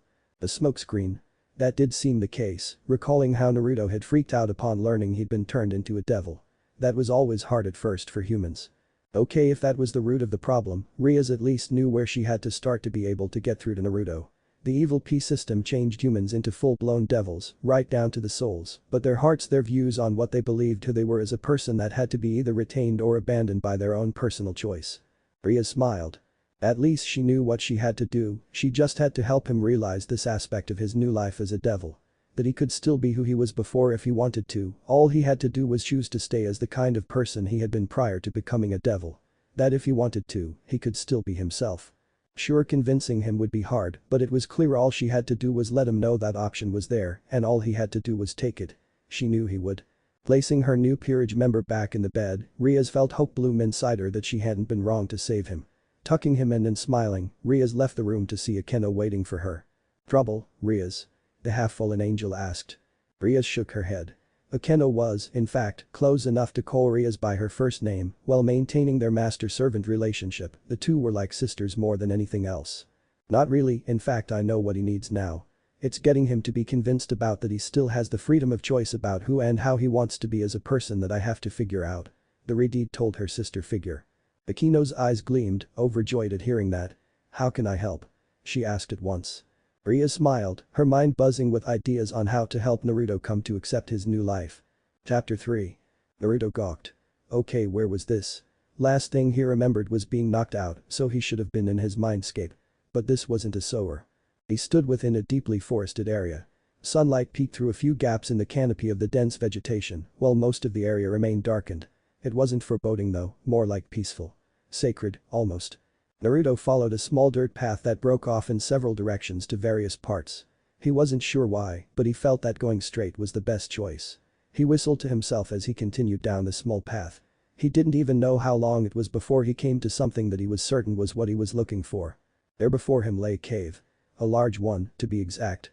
All around it was a series of pillars that ended in ball tops, 4 on the left and 4 on the right, that, to Naruto, seemed like some kind of large electrical towers, and one was on top that had a pointed top that had a ball on the end of the point. The one thing that he definitely recognized was a large paper tag that hung from the center of the cave's mouth with the inscription of seal on it. No way it couldn't be. Could his mind have changed this much? There was only one was to know for sure. "Hey fox." He shouted and saw something in the cave shift, and the Kyuubi no Kitsune appeared at the mouth of the cave. Naruto yelped in surprise. The fox looked hyper-emaciated. As it was, the demon's skin looked to be the only thing holding its bones together. What was more, he saw that the tower-like objects had glowing orange-red strands of energy that connecting them to the 9 tails. Naruto had never seen anything like them before. "Damn these evil pieces of shit. Vampirizing my chakra." "Evil pieces," Naruto said, recalling what Rias had said she'd put in him to turn him into a devil. So these towers were actually the pieces themselves, or at least a mental projection of them. So these things were sucking the fox dry. He wondered. Naruto focused on the evil pieces and the flow of energy stopped and the super-sized chest pieces stopped glowing and faded to the same shade of bright red as Ria's hair. The fox glared at him, then muttered something under its breath. Naruto could have sworn it was the word thanks. "Okay, now that that's taken care of, what's going on with my mindscape?" Naruto asked, looking around. This is how your mind would have looked if it weren't for all that crap Konoha put you through because I was in you. The kitsune growled. Naruto turned to look at the demon. Say what the huss, so what was up with the Sora from before if this was what his Minscape was supposed to be like by default? Shit, since when was my mind so fucked up? Naruto wondered. Did you think this place being a Sora was normal? You hold in many things about yourself, usually your more aggressive traits, and they build within you. Your mind had always been a wreck because of it, thus, reflects how you hold in those emotions by appearing as a Sora. Kyuubi explained to the blonde, and Naruto blinked before giving the creature a look. So basically my mind's better now because… Naruto said. Mince on your devilhood. The fact is that when that Rias girl mentioned that you were a devil, you finally vented how you felt. You never allowed yourself to explode like that at the idea of being seen as anything other than human before. It was like a dam breaking. The fox grunted. So when I lashed out at Rias, I let go of the build-up. Okay, I get that. But what's up with my chakra control? It feels like my chakra levels shrank or something. Naruto said, getting the ancient demon rolled its eyes. Your chakra capacity hasn't been reduced, moron. Just that with me and you, your chakra network had to become highly overdeveloped because my demon chakra was too strong for a human body. Since you're a devil now, your body can handle my power better, and that threw off your control because of how used to it you were with your control being harder from back when you were human. Naruto blinked. So his chakra hadn't reduced, his body could just deal with having so much power better. Sweet. Wait, Naruto made a pinched face as if he had eaten something sour that had gone rotten and moldy. He took that back. If his body had gotten better at having so much chakra from his losing his being human, he didn't like that as much. If you want proof, your body'll be unmarked when you check again. The scars are gone? He asked. Like I said, your body can handle demonic power better now, so my chakra can fully fix your body without strain or drawback. That Gremory girl's help in your recovery actually boosted the speed of how quick it went. Gotta say, interesting way of tending the wounded, both people up against one another with nothing but their birthday suits, pressing flesh. The beast said, snickering as the end. Wait, Naruto said, holding up his hand to cut the fox off. You mean to say, if I've got this right, that Rias girl has been helping heal me by stripping me down completely, stripping herself down completely, and pressing flesh against me when we're both bare butt naked. The fox actually laughed, energy transference. The clothes get in the way, so yes. Stifling a nosebleed and then looking at the fox, Naruto said the first thing that popped into his head. I swear, Iro Sennin would love that chick. Naruto deadpanned. The starved-looking kitsune nodded in agreement with a smirk. True, the man's too horny, even to be allowed in the circle of hell that represents lust. He's just that bad. I suppose it's a good thing that you're too mad to focus on that girl's gender. Naruto blanched. Excuse me? The Biju snickered, apparently going to love what it was going to say a little before it spoke to its warden again. That pink-haired teammate of yours, she psychologically conditioned you to be gynophobic with her treatment of you. The demon stated. It's obvious, you just have to look at the facts. 1. She's constantly abusive to you for anything and everything. 2. Your first kiss being with another guy. 3. Your Kunoichi teammate gets mad when you show an interest in women. Looking at it from the outside, what am I supposed to believe other than the truth? That Sakura girl you work with is a yaoi fangirl, and she deliberately bent you, so you were as straight as a circle to try making it, so you and Sasuke became a couple in order to entertain herself. Naruto's jaw dropped. Say what? Hold up. Time out. Stop the presses. Naruto cried, putting his hands in front of himself in the capital T gesture to have things stop. He looked at the bane of his existence, going green in the face. You're saying you think that I'm not by choice? But yes. The fox cackled, loving how much this was making Naruto squirm. Don't take it the wrong way, seeing as how I was stuck in you since the day you were born. I more than anyone else understand you weren't that way before, but that pink ape on your team won't allow you to be straightened out. Naruto backed away a few feet before his legs gave out under him and he fell to the ground, his knees against his chest and gripping his head as though he was in pain. I don't believe this. I'm not gay. I'm not gay. I'm really sick of having to tell people this. He moaned. You know that it's the truth, then again that cherry blossom's not here.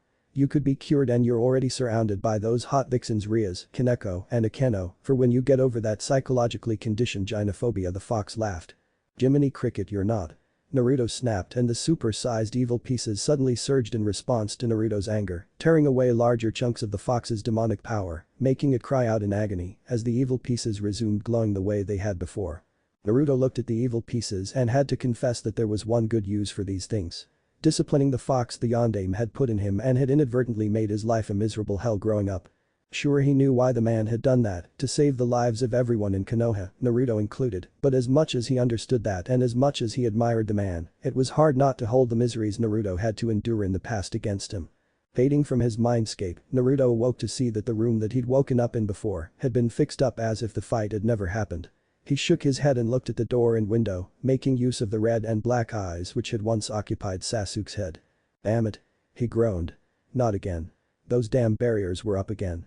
Naruto, from the mission in Nami no Kuni, knew the Sharingan had two separate elements. The piercing eye that caught every minute detail and the hypnotic eye which mesmerized the ones who looked at it. Sure, he had been fighting Haku at the time, but that didn't mean he hadn't heard Zabuza's voice when he was telling Kakashi-sensei what the rogue ninja had figured out about how the Uchiha Ninjutsu worked. First, with the piercing eye you copy my movements instantly. This replica of movements makes me doubt my own thoughts. Once I was shaken, you infiltrated my mind, waiting for the slightest flow and intermediate my actions, seeking out any hints to my next move. You time it precisely, waiting for the right instant that my mind becomes unfocused, and you created an illusion with your hypnotic eye. You induce me to make hand signs when you were making the same signs, so you seem to be copying me when actually you're controlling my movements. And, as he was learning firsthand right now, one of the main powers of the Ninjutsu Kekkei Genkai was that the Sharingan was able to see energy flow.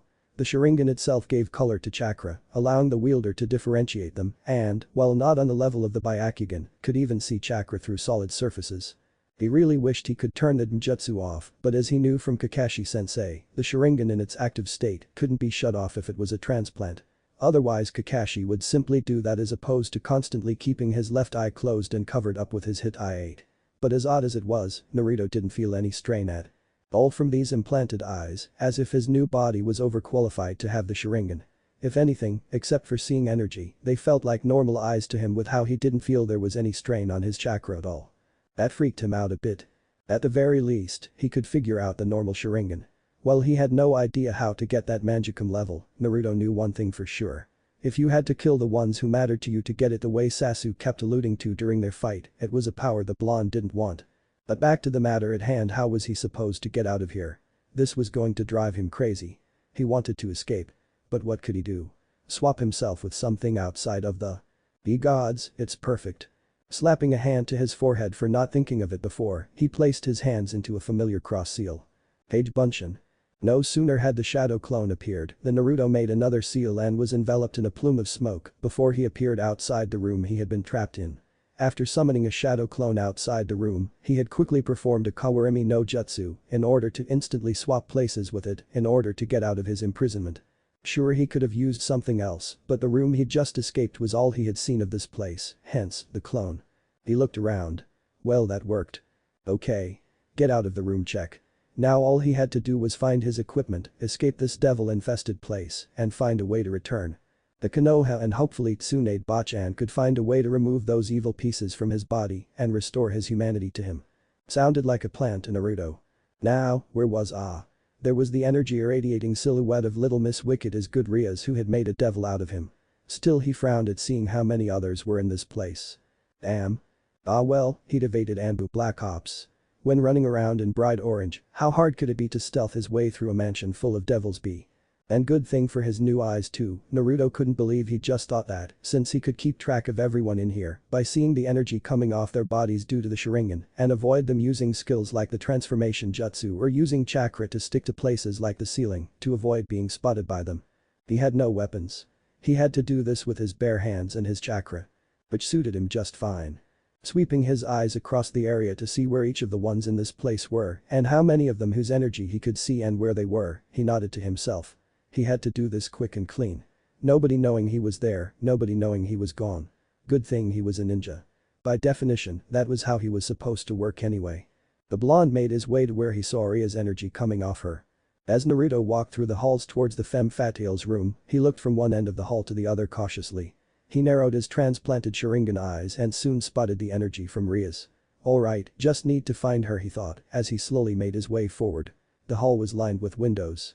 From those windows pale moonlight shined through. It illuminated the hall enough that he likely wouldn't run into anything. It also cast dark shadows along the places he wasn't. It'd also make it easy for anyone else to see him. Of course that was only if they were actually awake. He idly glanced out a nearby window to see the moon hanging in the air. He admired it for only a moment before he crept forward. Judging by how high in the air it was, he assumed that anyone else in the place was asleep. He crept down the hallways regardless. The last thing he wanted to do was make a lot of noise. Waking up anyone would only make it that much harder to get around this place. Especially considering all the other energy signatures he saw around the place alongside of Rias. He crept forward and pushed up against a nearby wall. He glanced down the hall to make sure no one was coming. He kept his eyes open as he made his way down the carpeted hall. He saw something approach and looked to either side before flipping onto the wall and crawling onto the ceiling. As he did, he nearly lost his footing. Oi, that's right. Chakra control is off, he recalled as he pulled back on his chakra. Measuring the amount he needed was more difficult than he liked to admit. Further, using too much right now was not an option. Just hang in there, he thought as he watched a man below him. He had a flashlight in hand as he roamed the halls. He was dressed in a dapper ensemble common among butlers. Naruto assumed that the man was one. Which, given how big this place appeared, meant that Rias was very well off. That could make things difficult, he admitted to himself. He'd have to keep his eyes open for servants. He gasped softly as his chakra gave way and he fell to the ground with a thump.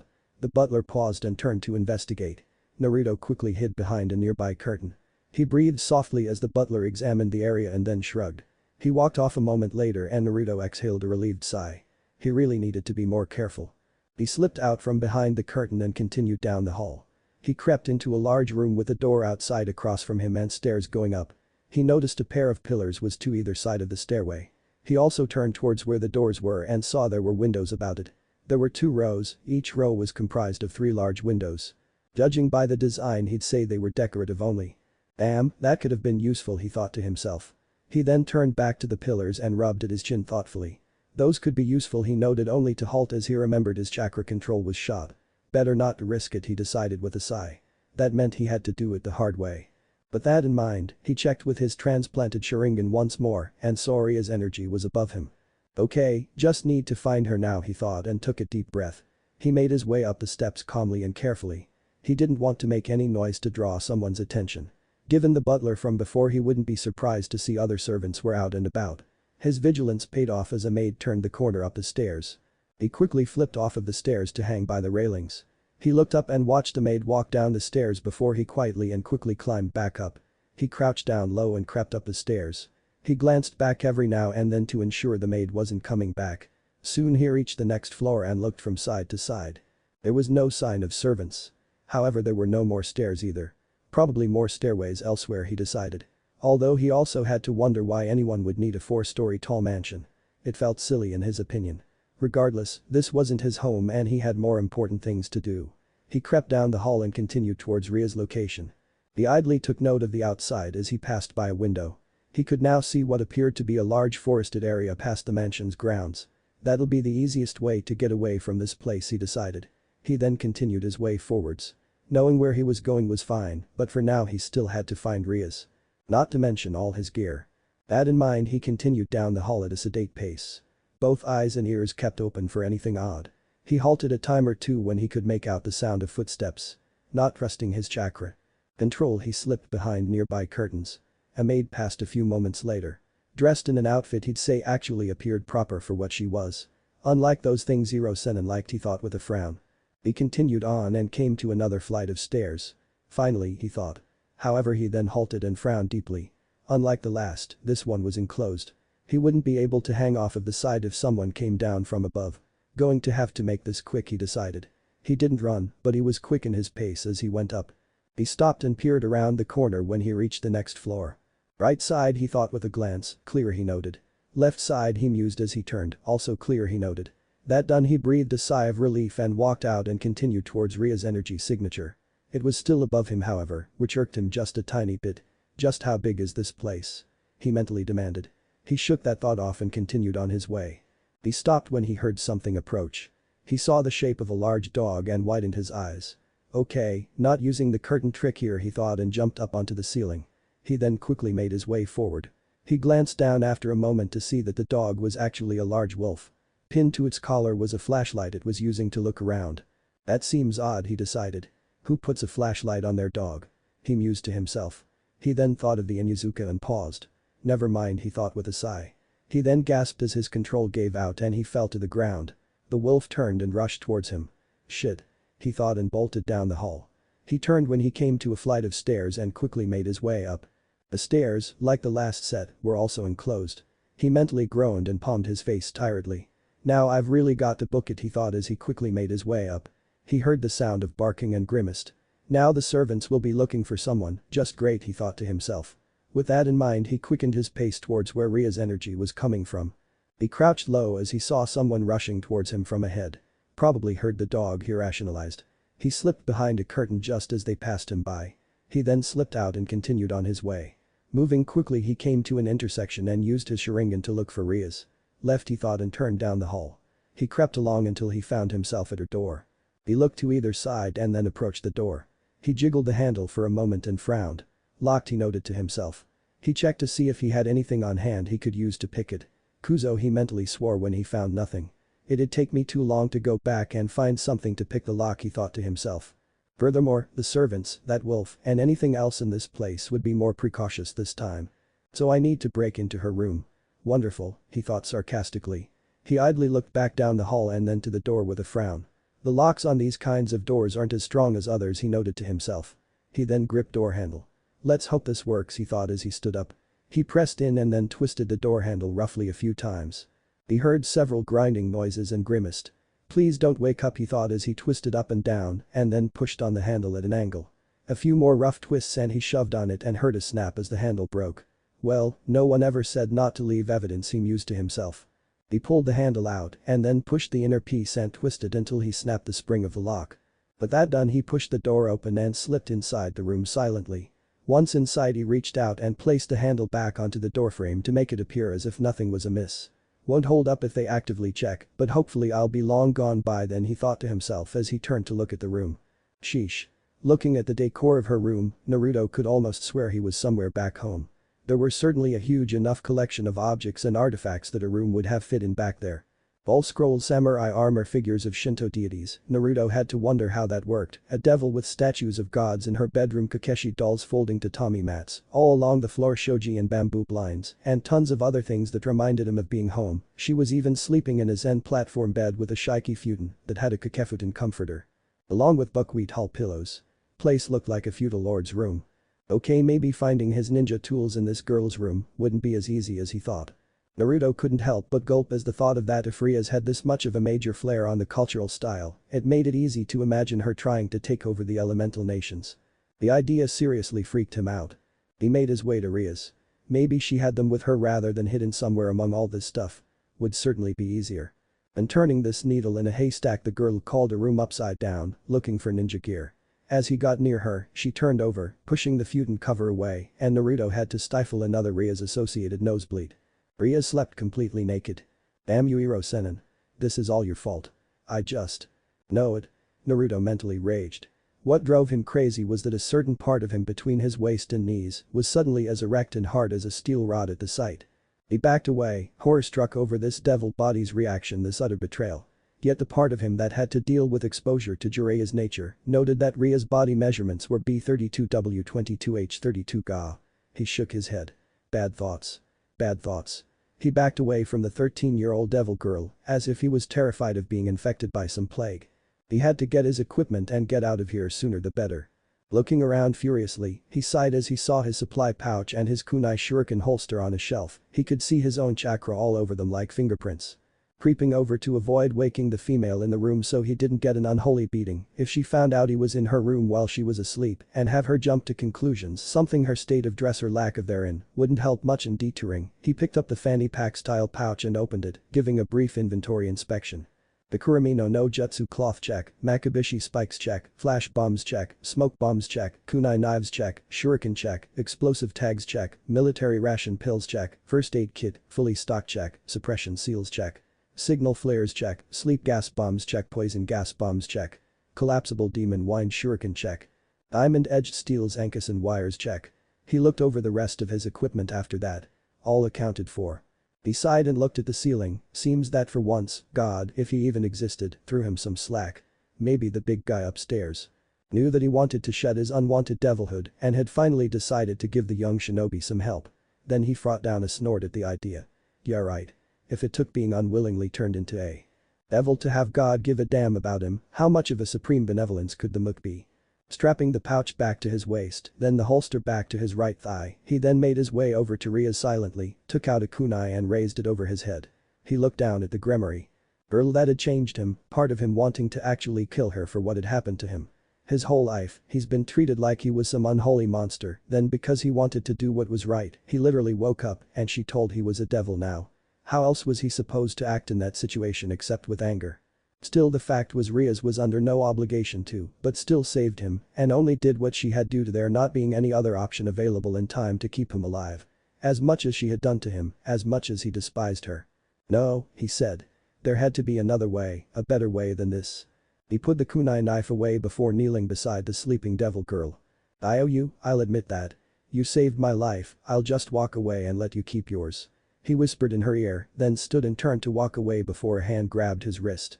Turning again, he saw Rias holding his hand, still sleeping, but that there were tears pooling on the sides of her closed eyelids. At that, Naruto's eyes widened in complete astonishment. Somebody, a girl no less, is actually crying because I'm leaving, Naruto thought. This was completely outside his reference. Having never even gotten a date or been kissed by a girl, he didn't know how to handle anything like this.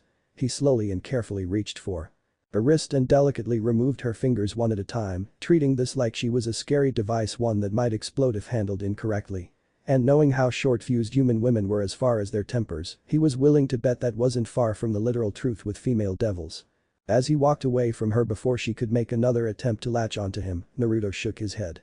While Naruto wasn't religious by any stretch of imagination, his own life experiences had made sure that, thanks to the villagers that despised him, he was aware that devils were regarded as beings that had to be evil, wicked, brutal, bad, scum, wrong, brute, and vicious.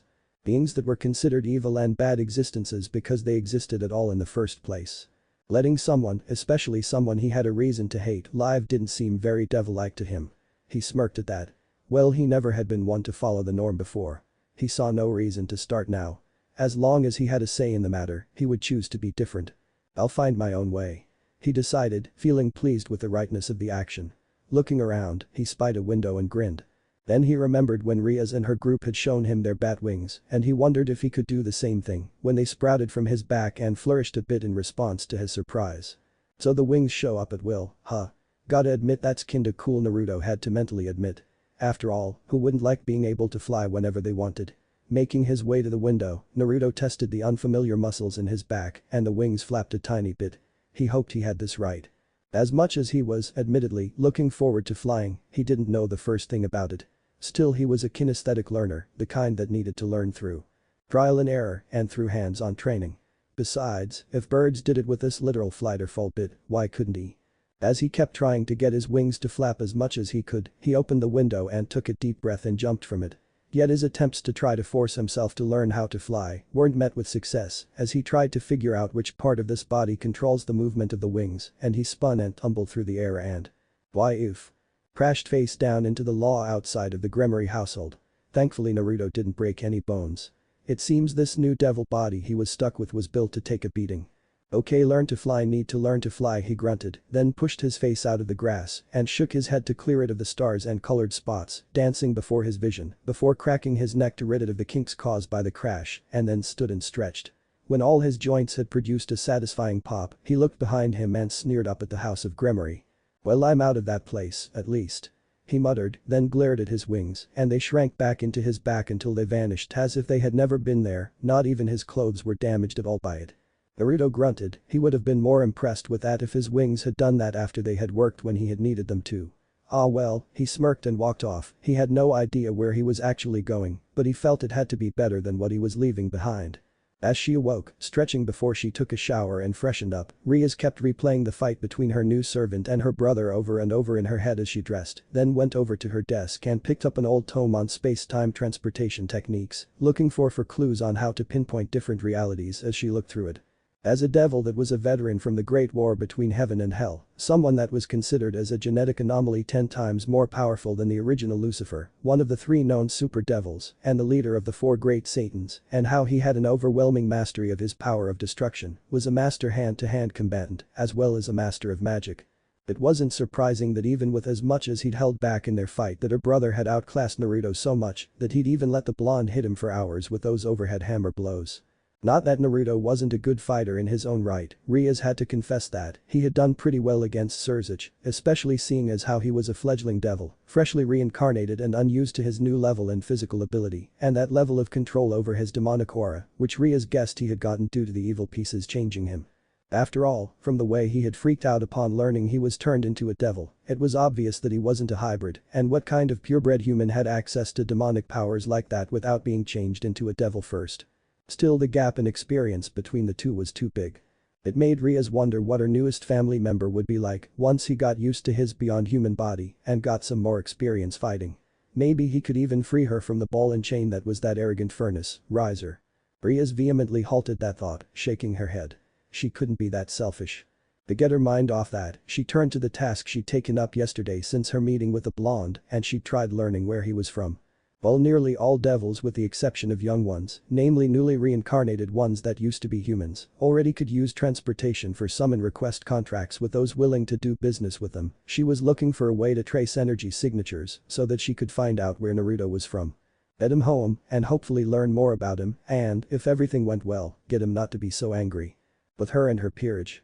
She needed to let him know about the laws of the underworld, but if he was too hostile to listen, it wouldn't be any good, so she wanted to have something to offer him that he wouldn't be able to turn down. That meant making him an offer he couldn't refuse. And then there had been the odd dream that she'd suddenly had last night. What was it about? She was so focused on her self-appointed task that when there was a pounding at her door, she jumped and banged her knees on the underside of the deck she sat at. Opening the door, she was surprised at seeing her brother standing on the other side, a deeply troubled expression on his face that told Rias she was going to hate whatever this was about as much as she hated Riser Phoenix, if not more so. Family meeting. Now. All peerage members. He said, his voice hard, then walked away, doubtlessly going to inform the rest of the household, and left Rias completely bewildered. Sighing and setting the book aside, she went out and noticed something odd that troubled her for some reason. The handle on her door was broken. She frowned but figured her brother must have done it earlier when he was trying to get her attention before his hammering on her door had gotten her attention. Sighing at that, Rias went and got Akeno, Kiba and Kaneko, telling them what was going on, then went to Naruto's room and hesitated before deciding to forge ahead and remove the barrier over the door and opened it, instantly being met with a frown from the one within it. "What now?" he muttered. Rias winced. Still with the anger. She recalled what Grafia had said about him. Anger was useful when it kept focus off of the things that bring a person despair. Just how bad was his life before? Well, family meeting was called, all peerage members to be included. And like it or not, since you're part of my peerage now, she trailed off with a grimace upon seeing his expression at the mention of being part of her group. "Orders from up top?" he asked with distaste. Rias nodded and he groaned, rolling his black and red eyes before scowling, and he shoved his way past her and her peerage's other members rather rudely. "Let's just get this over with," he muttered. "Jerk." Kiba said, scowling after the other blonde. Rias sighed, turning to her night piece holder. "Just he needs time to adjust is all. He's difficult, but that's because he doesn't like devils. So just please try tolerating his attitude. Think about how would you feel about being turned into a reincarnated fallen angel. That's why he's acting this way." Kiba made a look of utter disgust at that. He loathed fallen angels. "Fine, guess I can understand that," he said, shoving his hands in his pockets. The group made their way to the main meeting hall of the Grimmery household, and Rias froze at who all was there. What made Rias' gut clench was the fact that not only was her brother and his full peerage there. Sauji Akita, Samuel Liddell McGregor Mathers, Surtur II, and Bahamut, along with Grafia, but so was her mother and father with heirs, and her nephew Milica's Grimmery, along with all the staff of the House of Grimmery. Yeah, she wasn't going to like this at all.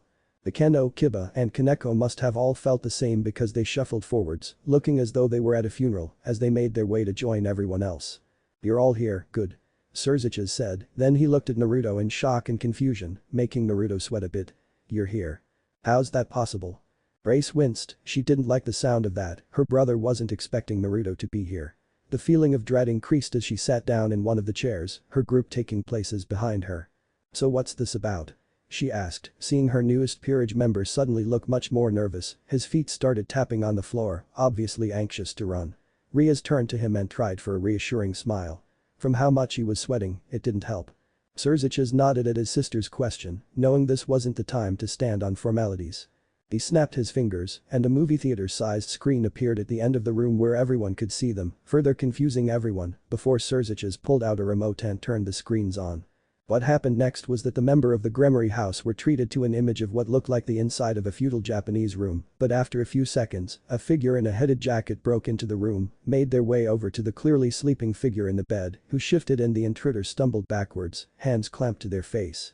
The hooded figure then looked around furiously before spotting something and making their way over to a shelf and picking up a pouch of some sort and looked through what was in it before putting it on the back of their hip and made their way over to the sleeping figure again, pulling out a leaf-shaped blade with a handle that had a ring on the pommel and stood over the person a few minutes. The weapon raised over their head, ready to be brought down. Yet nothing happened and the person muttered something before putting the blade away and knelt down next to the one they were about to kill and said something to them instead, then stood and turned from the sleeping individual, whose arm shot out and their hand caught the would-be assassin around the wrist, making them turn and stare before they hesitantly reached down and slowly and carefully removing their hand and heading towards a window before spreading a pair of devil wings and inspecting them and jumping out the window before the screen went dark. Rias went a mixture of sickly green and beet red in the face as she realized what place that recording had happened in. "Serziches, how did you get this footage?" she asked, trembling. Her elder sibling looked suddenly nervous. "Oh well, I wanted to make sure you were alright, Ria-tan, so I kinda sorta had hidden cameras installed in your room," he said quickly. For the amount of outrage that caused, a bomb might as well have gone off. Everyone exploded into outraged shouts of anger and disgust. "You have hidden cameras in her room, Rias." Rafi and Rias and Serzich's parents all screamed louder than anyone else, their faces livid. The Lucifer paled.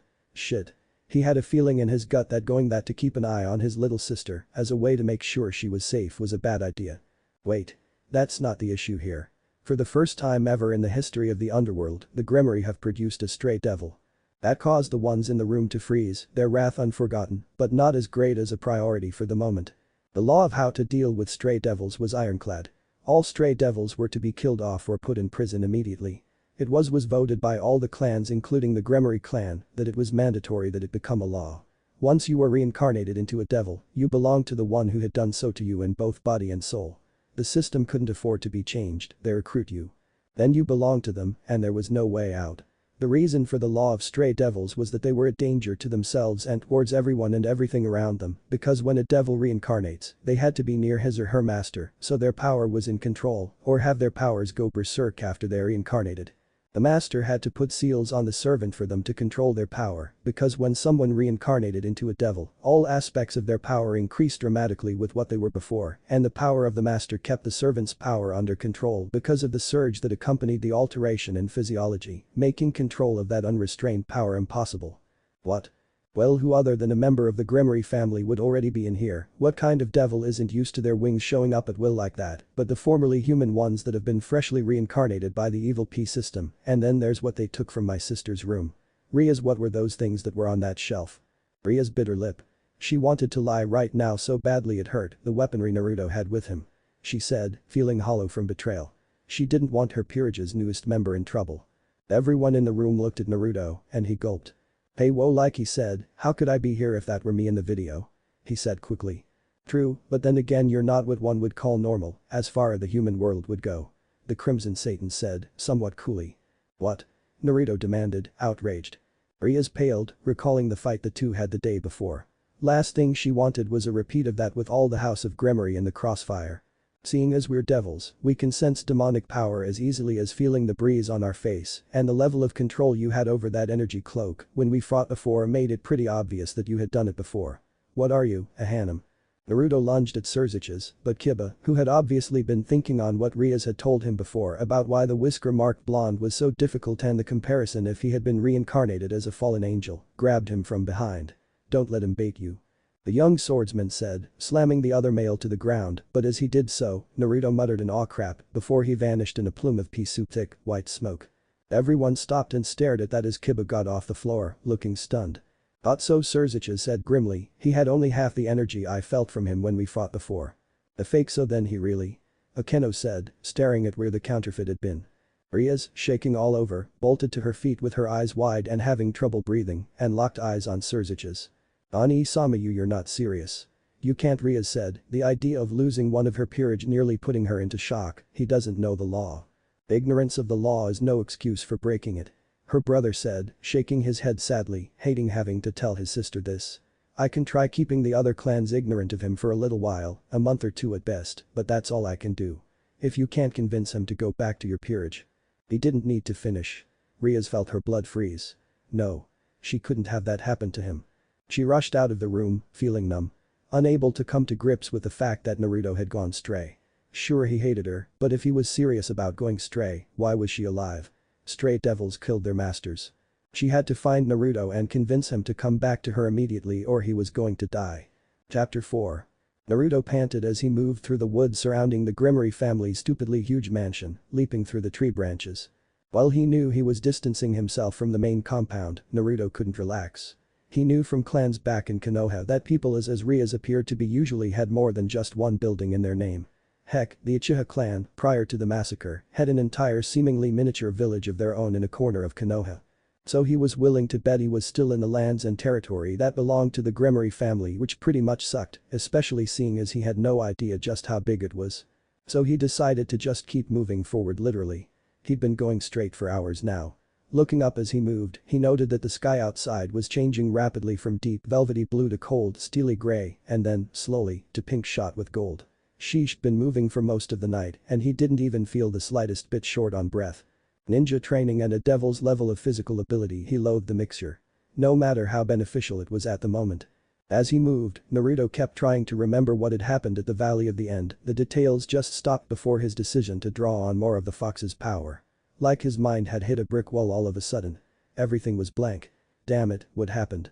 If he could figure that out, he might find a way to get back to Konoha and find a way to undo what Rias had done to him. Far as he figured, if there was a way to wherever this was, if he could figure out how he had gotten here, he could find the way back. Nice thought, but what's that saying about this place? Abandon all hope, ye who enter here, right? Naruto was so shocked at the fox's voice echoing through his head that he almost tripped and crashed to the ground. What that? The Nine Tails was talking in his head, but he thought that could only happen if he entered his mindscape. A snort rang out through his skull. Fool. Did you honestly think that was the case just because I'd never done communicated with you this way before? Wait, what am I saying? Of course you did. Naruto groaned. So the fox what to want? He mentally demanded as he started moving again. Bad mood, you brat. Whatever has you so upset? After all, you're usually so devil may care. The demon laughed mockingly, feeling Naruto's rage spike at the comment, then it yowled as the evil pieces suddenly tore even greater amounts of energy from it, giving Naruto a satisfying twinge of dark amusement. Shit, that stings. Seriously though, devil or not, now, you need to rest up. Your body'll fail on you if you don't get some rest and some food. Naruto snarled, I'll push this thing as much as I need to, this isn't my body. I was born as a human. So you reject everything you are now just because of what wasn't anyone else's fault but the Uchiha's. Face it, as angry as you are at Grimmery and your situation, if it weren't for the Uchiha, none of this would be happening now, and we both know it. His choice blew up in your face, now you just lash out at everyone because you can't punish him. Naruto scowled, I don't need or want to hear this from you. After all, if it weren't for you, I wouldn't have had the kind of life I have where I was labeled a devil or unholy monster in the first place. That true. Then again, my assault on your village wasn't exactly voluntary to begin with. This time, Naruto really did fall to the ground, he lifted his head and spat out a clog of grass out of his mouth. What did you just say? He demanded, shouting his question out loud, he was so stunned. Naruto could feel the fox grinning wickedly, got your attention, did I? Well, it's a long story. So if you don't want to miss any of the details, I suggest you stop worrying about where you're going and actually listen. Naruto grit his teeth. Hating that this wasn't something that was being held over his head. How do I know what you'll be saying is actually the truth? You won't. The demon admitted bluntly. But at least I can give you the full story. And I'm the only living individual who can. So what do you have to say then? The boy demanded. Snickering, the tailed beast started the story of the attack on the village and how it was caused by a masked man with a Sharingan. There were things that a person could and could not accept. Killing her former master acceptable. Being labeled an SS class stray devil and one of the underworld's most wanted criminals acceptable. Being forced to join up with the Cow's Brigade because of said criminal label acceptable. The Nekomata species on the brink of extinction not acceptable. Being separated from Shirin not acceptable at all. Allowing former master to drain her little sister's life force to increase his own powers, hell no. Such were the thoughts of Kuroka the Nekashu as she made her way to where she usually went when she was off by herself. She needed to see if her sister was alright. Sure, her spying was annoying, but it was necessary. It wasn't like she could just walk up to her sister and ask how she was, though she wished it were that simple. Still, she was a master of Senjutsu and Jujutsu that made things easier as far as the sneaking and the watching went. But she wanted more than that. She wanted her Shirin and her to be a family again. Kuroka loved her little sister dearly, enough to accept all the bad that came with things, as long as her sister was safe and happy. Though she hated how she had trouble showing it at times, so to make up for her awkwardness, she settled for teasing her when she couldn't find how else to get that point across. What made it especially bad was that Shirin was all she had after the deaths of their parents. Sighing, the female Nico recalled how she and her sister were taken in by a devil after the loss of their mother and father, and how she herself had been reincarnated as the devil's bishop using two evil pieces. While serving her master, she became extremely talented in the arts of senjutsu and yujutsu, and her magical power as a bishop became so great that she surpassed her own master in terms of magical power alone. It made her feel so proud. Best of all was that she could use her powers to keep her sister safe for any and all harm. That was the best part. Then it all came crashing down when she later became a stray devil after she killed her master, with everyone assuming that she was drunk with her own powers, but the real reason was to protect her sister from her master, and she became one of the underworld's most wanted criminals, ranking at SS class. When she had heard that following the failed manhunt that came after that incident, Shirin had been sentenced to death by the devils, who had the hopes of preventing another incident like Kuroka's from happening, which was as unjust as it was utterly ridiculous. She was going to offer her head in place of her sister's. After all, whatever her faults or sins, she wanted nothing to happen to her younger sister and wanted to protect her from anything, everything, anyone and everybody that would hurt her, even though she knew the paranoid fools would most likely go back on that kind of bargain if she did, still thinking that killing her innocent sister was for the best of all devil kind. People were like that, human, devil, angel, or fallen angel, it didn't matter who or what they were. Once they made their minds up about something, it was almost impossible to get them to change. Though thankfully mercifully Surzich's Lucifer himself, beautiful bastard of a saint that he was, had protected Shirin, bless him for that. And left her under his sister Ria's care. And if there was one thing the Gremory was known for, it was caring too much about anyone and everyone that was made part of their family, either by affiliation via reincarnation into peerage or coming into it by birth, it was all the same to them. Bless them. One and all. Kuroka adored the Gremory for looking out for her little sister that, and she was grateful beyond any form of expression to them for it. Since then, she had been trying to find a way to make it up to them.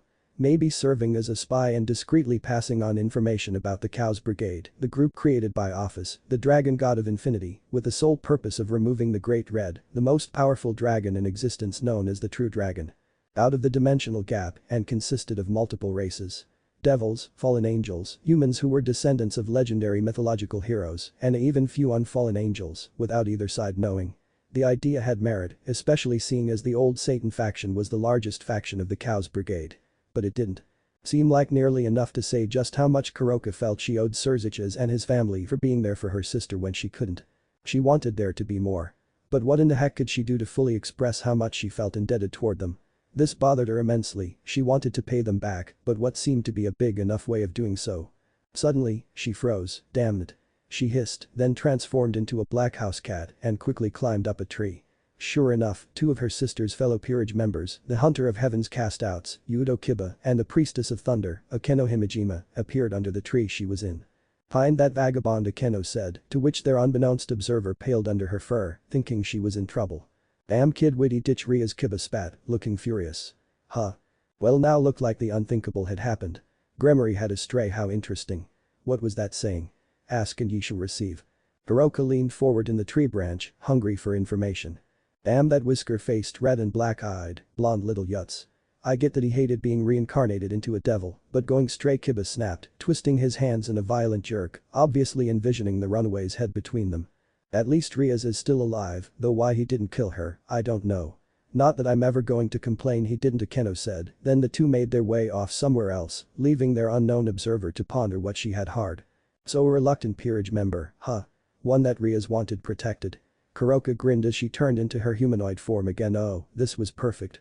Now she could repay the Red-Tid Empress for looking out for her sister by keeping an eye on whoever the Yutz Kiba had mentioned was. And if she could convince this guy to go back to Rias, he could help keep an eye on Shirin for her. This was wonderful. She felt like doing a jig and whooping, but there'd be time for that later. She had work to do. Shifting back into her Nekomata form, the two-bishop evil peace carrier quickly set about casting a detection area. As she finished her casting, a hexagonal-shaped detection map with a glowing helix appeared where the one she was looking for materialized in front of her. The stronger this guy was, the better reaction it would get in tracing him. But as she watched, Kuroka had to shield her face with her arm as the glow blinded her and the tracer shattered like glass before the shards of energy dissipated. Holy sheesh. Just how much power did this runaway have at their disposal anyway? Kuroka had to wince at the thought, seeing as how stray devils were essentially living time bombs, one with this much power was a very bad thing. Well, at least they were staying on one spot from what her tracker had shown her. Good news there. Transforming back into the form of a normal cat, she started heading to the location indicated by her map prior to its breaking. Upon getting there, she stopped and saw that there was a young man in a hooded jacket who seemed to be trying to rush up the side of a tree for some reason before gravity yanked him back down and he fell onto his head. He groaned as he twisted so that he could sit up, rubbing his head, pushing his hood down and exposing spiky blonde hair. Well now so this was Rias' whisker-faced red and black-eyed blonde little Yutz. He certainly fit the bill, trying to run up a tree like that. Yep, this was who she was looking for. Damn, the chakra control is still off. He grumbled. Kuroka perked at that. Chakra, he was a chakra user, this just got even more interesting to her. She wondered if he was a senjutsu practitioner himself. The biggest difference the underworld senjutsu had between magic and sorcery was that senjutsu stressed the importance of chakra, the aura that was the great original power that flowed into one's spirit, in other words, one's life force, and turned it into a constant current. It was a power that was both similar yet different from the magic of devils and the light power of angels. While its direct destructive power couldn't match that of magic or the power of light, but senjutsu could make use of the unknown power hidden within plants, animals, and people. For example, if one learned senjutsu, it was said that they could excel at reading the flow of someone's spirit, of their aura, and that they could also grasp the movements of a faraway target to a certain degree. One weakness of senjutsu was that while it could read and handle spirit energy, it also drew in the malice and ill will that floated off every living being in the world into the user. This meant that absorbing too much of that malice would result in one becoming drunk with power. Because of that aspect of it, Kuroka had gained her negative reputation, the surviving members of her former master's peerage that saw that Kuroka had used chakra and senjutsu to kill him, spread the rumors that it had been because of her using chakra and senjutsu to have Kuroka branded as a criminal and seen as crazy. To think of it, she often wondered if there were other forms of senjutsu to master. World was a big place, after all, there couldn't be just one. As for Yujutsu, well, simply put, that was the form of demon art spellcraft that was mainly unique to the Yokai classification of beings in the underworld. She turned her muzzle upwards in a too-human smile. Time to make introductions. Naruto continued to grumble to himself, hating his situation. If any of Naruto's friends were to see him now, they would most likely have scolded him. But to be honest, he wouldn't really have given a damn about any of that at the moment. Everything he'd recently been through and learned just kept spinning in his head, and the young man desperately needed an outlet for his frustrations, so he had thrown himself into training to readapt to his new chakra control. Anything, just so long as it let him take his mind off everything he was going through. And the eyes, now that he knew the full story from the fox, he hated the eyes. So what if the transplanted Sharingan gave him the ability to observe and differentiate the flow of energy coming off others, predict and mimic movements and techniques, and see through illusions? He hated the eyes. Unfortunately, he couldn't afford to go around in hell, of all places, and stumble around because he was blind, so he couldn't slash and gouge them out. Sure, the fox could by lying, but how much could he say was false? He had just been born when that all happened. He was caught by surprise when he suddenly felt a warm heavy weight settle into his lap, and he looked down to see a black cat curled up on his legs. Naruto was shocked to find an animal so ordinary in the world of demons, but shook his head. At least this was normal. He wondered about how that could be. Well, he didn't much like cats, seeing as he'd be mauled and slashed up pretty bad a few, such as Tora, the cat owned by Madame Shijimi, the wife of the fire daemon. This one was just curled up in his lap and rubbed up against him affectionately. Naruto sighed, feeling grateful for the small comfort, and raised a hand to pet the cat, but then thought better of it, seeing as he didn't like the idea of those claws the animal had, and, feeling silly, asked the cat, "May I?" The cat flicked its tail, but otherwise ignored him. Hoping he wasn't doing the wrong thing and upsetting the animal, the blonde ninja turned devil tentatively started rubbing the feline's neck, resulting in a loud throbbing purr vibrated up through his legs as the cat showed its enjoyment over the action. It made him smile. Suddenly, the cat started glowing and smoke shot up from its paws and covered it. Yet as Naruto could tell due to what was happening in his lap, the feline's body grew and changed, its limbs lengthened and changed to a human's, the fur on top on the cat's head lengthened and became loose as it flowed down like an ebony waterfall as the fur on the rest of its body turned loose and changed into a revealing kimono robe. Where the cat had been, Naruto suddenly found himself nose to nose with a young woman with a voluptuous figure, long black hair with split bangs and hazel eyes with cat-like pupils, a pair of black cat ears and two black tails. Her attire consisted of a black kimono, a yellow obi, a set of golden beads, and an ornately detailed headband. The kimono featured a red interior and it was open at her shoulders, giving view to her large breasts, which had plenty of size. She also had a pair of cat ears on her head and two black cat tails. She smiled teasingly, her eyes seemed to glint with playful wickedness, as though they were just itching to cause trouble. She draped her arms around his neck, her legs locked together after going around his waist, and both tails coiled themselves around one of his legs each. "Pia, little runaway." "Nya," the woman said coyly. The catwoman smirked, enjoying the flustered blush on his face and the feel of his muscles pressing against her generous assets. Nice hard abs, bit malnourished, but all in all not bad. She thought. Naruto gagged on his spit before whipping out a kunai and swiped at the Nekomata, but in less time than it took to blink, the woman had disentangled herself from him and leapt back and away, landing in a branch of the tree Naruto had been trying to use to train with. He turned and made to bolt, but the feline female's voice caught in his ears. "Don't bother trying to run. As much as I enjoy a good chase, with chakra levels as high as yours, finding you with Senjutsu is way too simple." Naruto froze at that and turned to look up at her. What did you just say?" he demanded, eyes wide. She knew about chakra and sage arts. He'd never heard of that before. The catgirl smirked and leapt down from the tree, landing perfectly on her feet. "Got your attention, huh? Nya," she said. "Could you please drop the verbal tick, it makes trying to talk to you really annoying."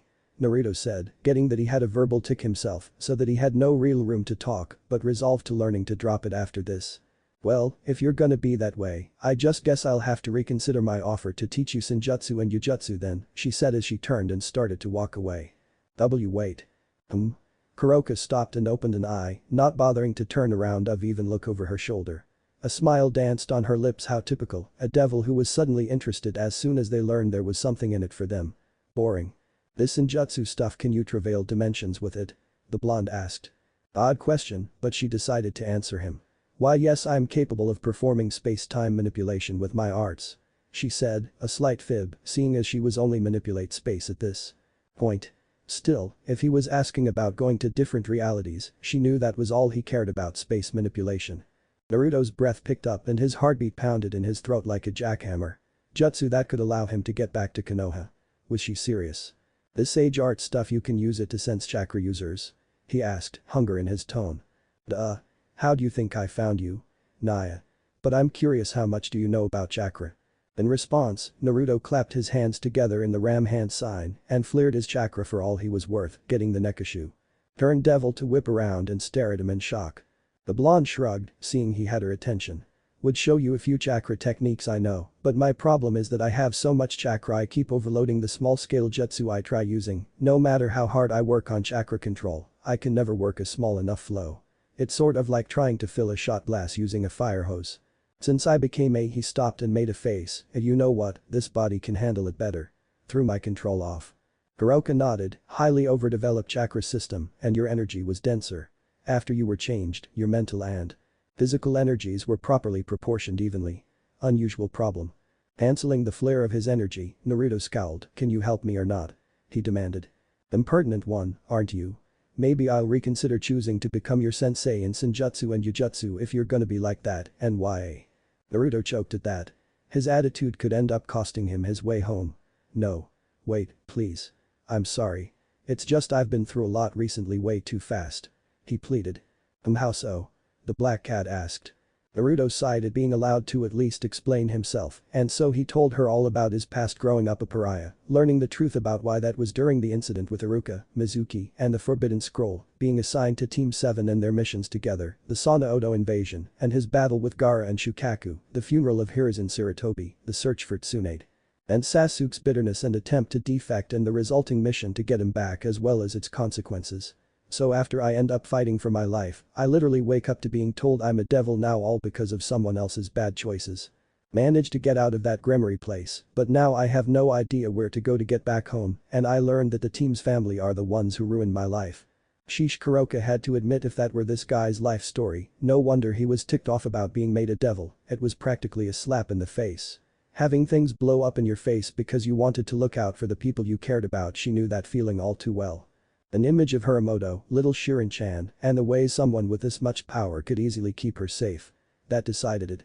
Besides, as she noted about him before, seeing as how stray devils were essentially living time bombs, one with this much power was a very bad thing. She couldn't just let him run wild or he'd eventually become a threat to Hiramoto's well-being. Kuroka sighed. Her mind quickly piecing together a plan, one that was far from foolproof but at least seemed feasible enough. As she hammered out the details of what she'd need to do, she felt she could make it work. Would be tricky, but if she were careful about it, it could work.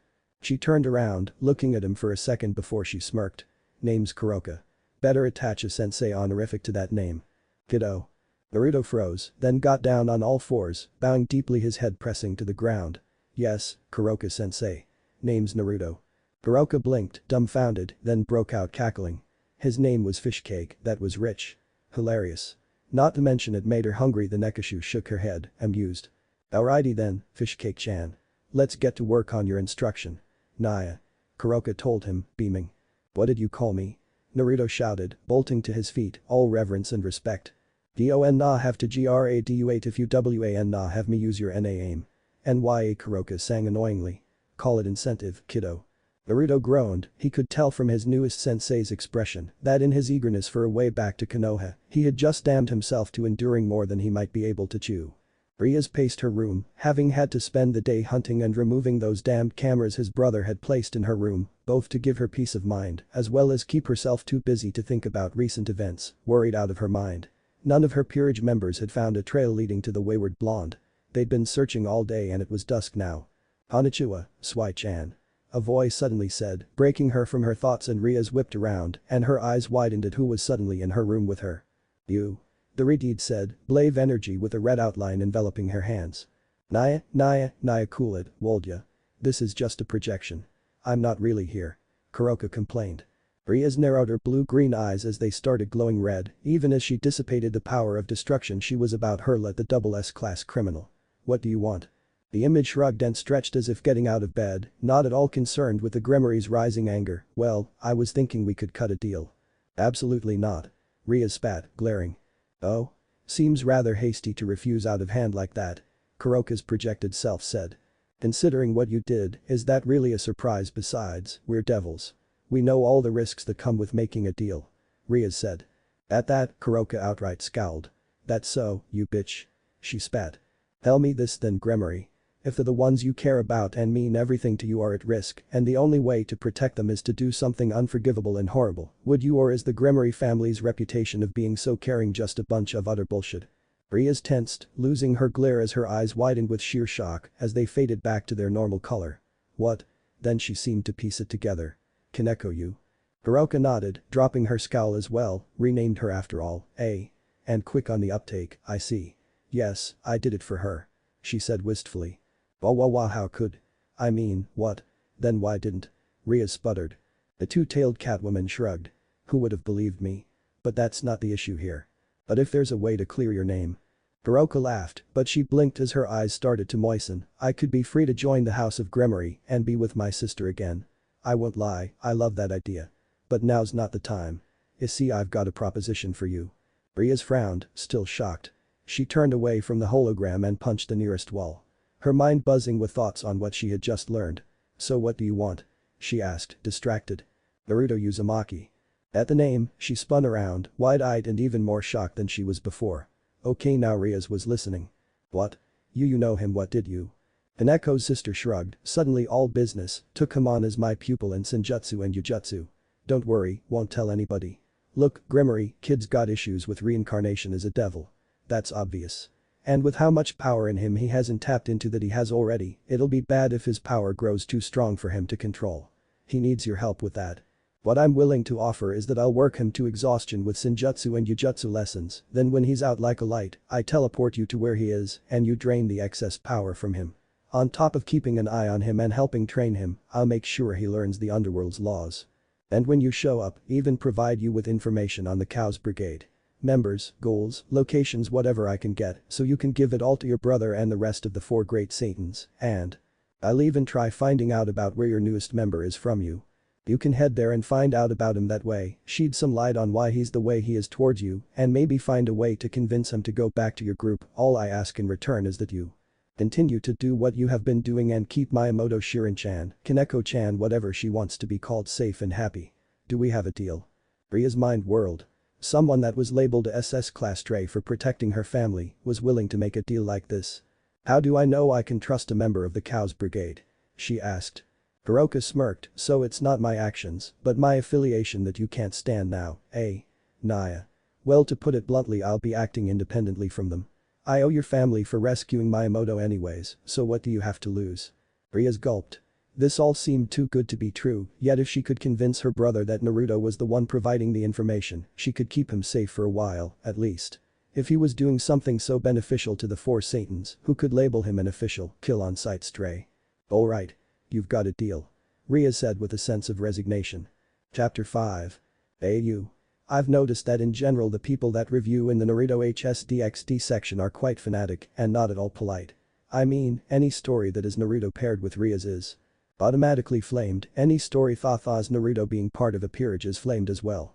The point is, if you can't stand the possibility of Naruto being on a peerage, then what the hell are you even doing reading a crossover between Naruto and High School DxD? People are just so intolerant and like to create internal rules that they think that other people should follow from out of nowhere. I've decided to ignore the reviews saying things like turn him into a real stray, change the title. Or the title is misleading. Really, what are the rules for him to be considered a real stray? A stray is a devil that escaped his master or made some crime against him or her. Naruto did that when he left Rias, didn't he? Therefore he is a stray. The fact that he didn't kill Rias and may have to come back to her in the future doesn't change the fact that for now he is a stray. The fact that Itachi was one of the greatest allies of Konoha didn't change his status as missing enough for any bounty hunter to try and hunt him, did it? So why would Naruto having some connecting with Rias still suddenly spoil the story? And where did either myself or even the creators of High School DxD ever said to anyone that by becoming a stray, Naruto would become a terrorist hellbent on killing everyone and turn into an revenge-driven emo? The character name is Naruto, isn't it? I don't remember saying that the story is about Sasuke, heck I killed him in chapter 1. So why are people expecting Naruto to start acting like Sasuke from out of nowhere? If I do what people want and make Naruto act like Sasuke, then they will start complaining to me that Naruto is Book and that I'm riding a blonde Uchiha. I've seen this argument used for other stories before. I think it can be used to a certain degree, but it would be major hypocrisy complaining about it after you ask the author to do things this way. Also, people seem to forget that as a new devil, Naruto normally can't stay away from his master since they're the one that regulates his energy and that without the contact, he could end up like those grotesque stray devils that Rias group hunted in the beginning of the DxD story in canon. And Kuroka may try to help him learn to control his energies, but at the end of the day he has an enormous amount and this would be too big of a risk. It's more than obvious for anyone with more than 2 brain cells that I would have to find a way to help him control his energies. I mean I could try some bullshit like Office will do. Like a lot of stories that simply use Office and Great Red as hacks and Deus Ex Machina solutions to solve problems in the plot that they don't want to think about, but I'm willing to actually think of a solution instead of instantly jumping to the most obvious cliché. So do me a favor, if you want to hate me for not doing the clichés like that just to please you, would you kindly leave the story and not waste time flaming me? Naruto panted. His chakra network ached, sending throbbing protests into his nervous system through the connection to his cells the energy had. This Ujutsu stuff was pretty tricky for him to pin down, but the regiment was first that he'd figure out Ujutsu, then Senjutsu. It had been a week since he'd started his studies under this Nekomata-turned-devil who was a surprisingly strict teacher. As that thought crossed his mind, he felt his mind spin like a high-speed pinwheel. Sure, telling someone he had just met about the fox was pretty reckless, but with everything he'd found out from the fox about how from day one, his chance at a normal life had been sacrificed for the sake of the Uchiha clan's delusions and obsession with hate. And the way the Uchiha had just stood back and watched as he had been the scapegoat for their family's wrongdoings, how their hubris mattered that much to them, well, that added onto his current turmoil over being turned into a devil and he'd needed to vent. Anyway, it wasn't like he could be called crazy for what he had shared. He had told a two-tailed catwoman that was turned into a devil about the Kyuubi. No way would Kuroka find the demon inside. Them strange or frightening. Why would it be an odd topic to talk about a demon when you're in the underworld? Besides, Naruto was already in a strange situation, he needed Kuroka's help. Much to his annoyance, Naruto had to deal with how his tease happy new sensei enjoyed playing a song she'd heard once in the human world from a group called Ilvis that was titled The Fox.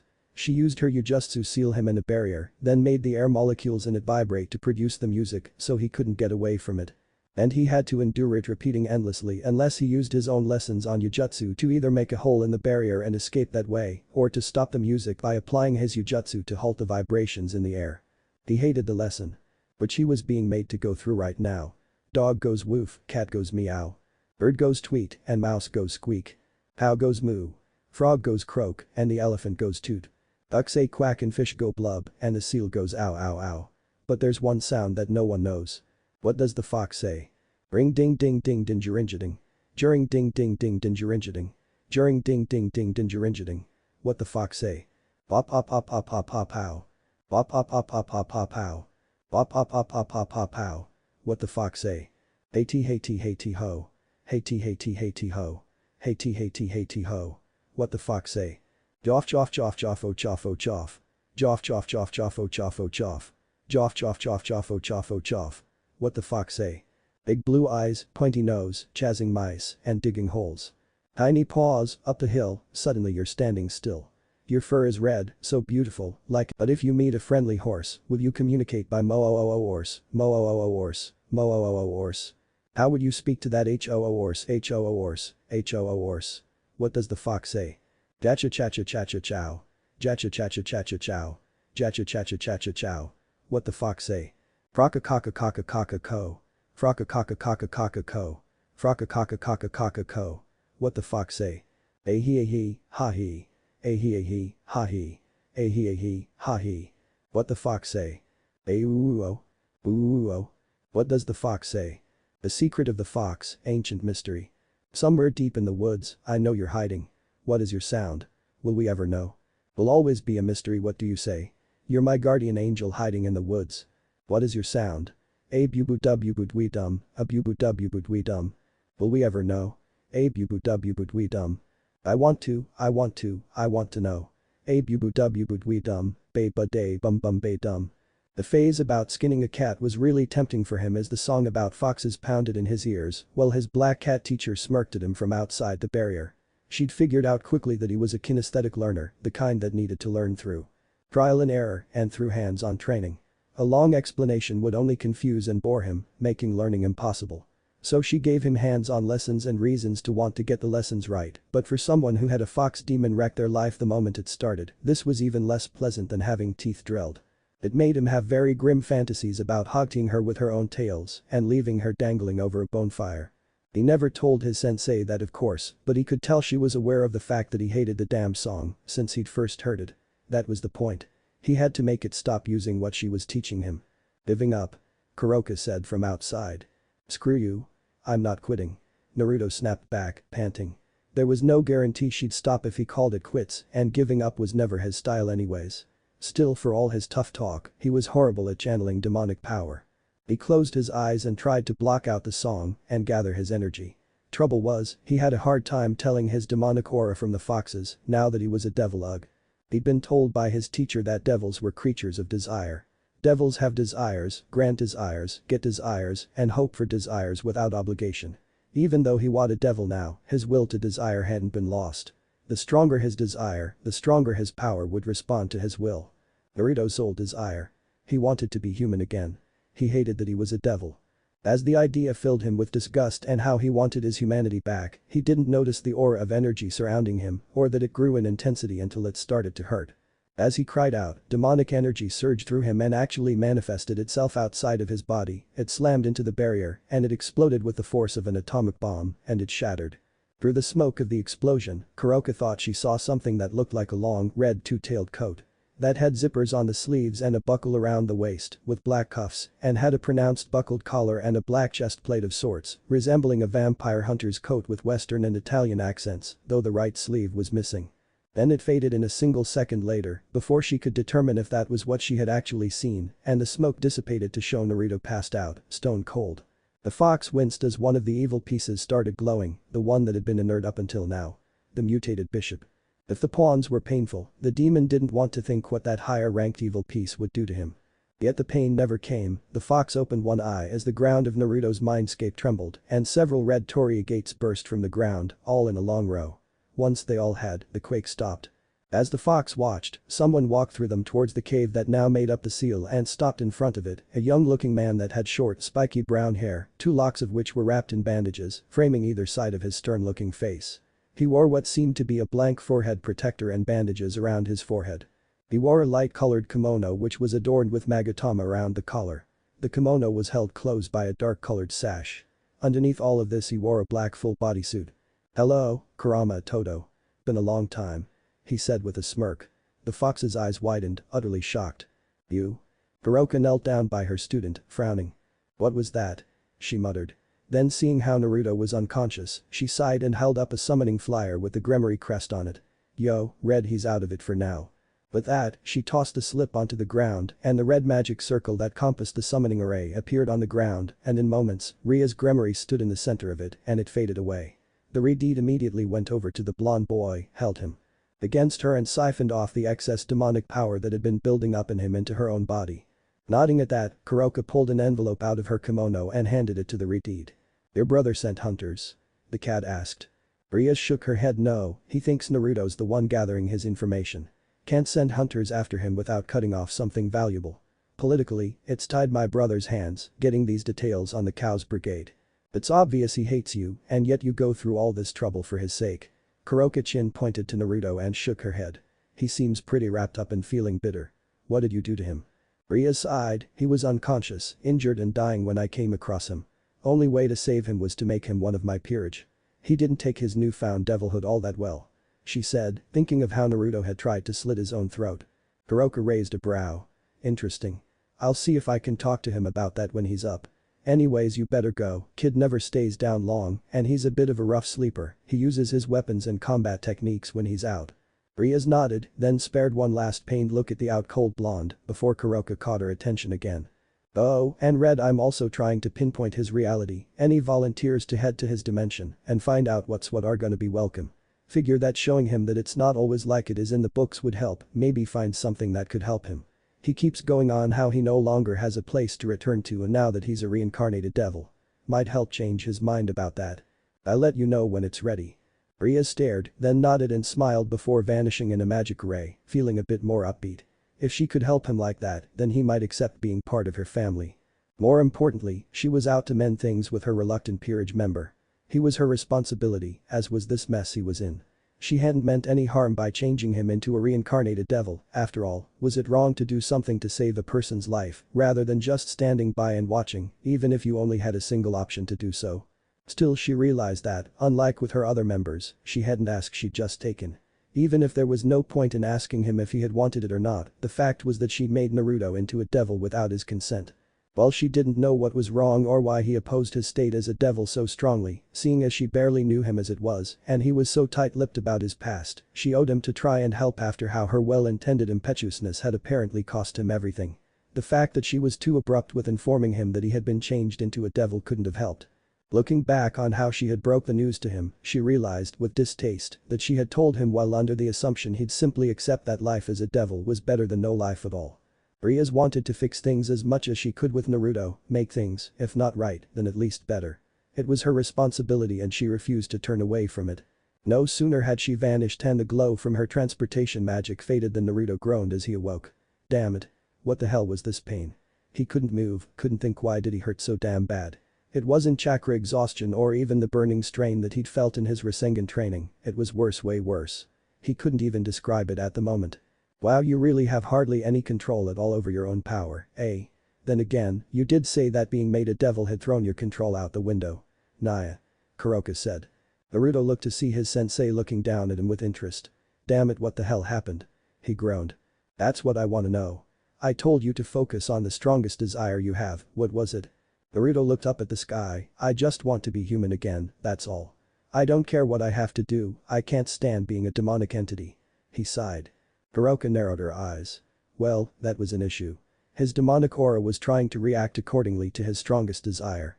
But that caused his aura as a devil to utterly reject itself, weakening it and trying to force it into a human's energy. Well, I guess we could reverse the order of your studies. I hope to have you get used to controlling your demonic energies through learning Yujutsu, but I guess we'll need to focus on chakra. But we'll have to sort out these issues and psychological scars those idiots who hated you for saving their lives just by being born in the first place left you with. Only way to make this training work. Naruto grunted. That was not going to be pleasant. Seeing as how the reason why Gaara used to be had terrified him because, if it weren't for Iruka, he was how Naruto would have turned out, just as much of a sociopath.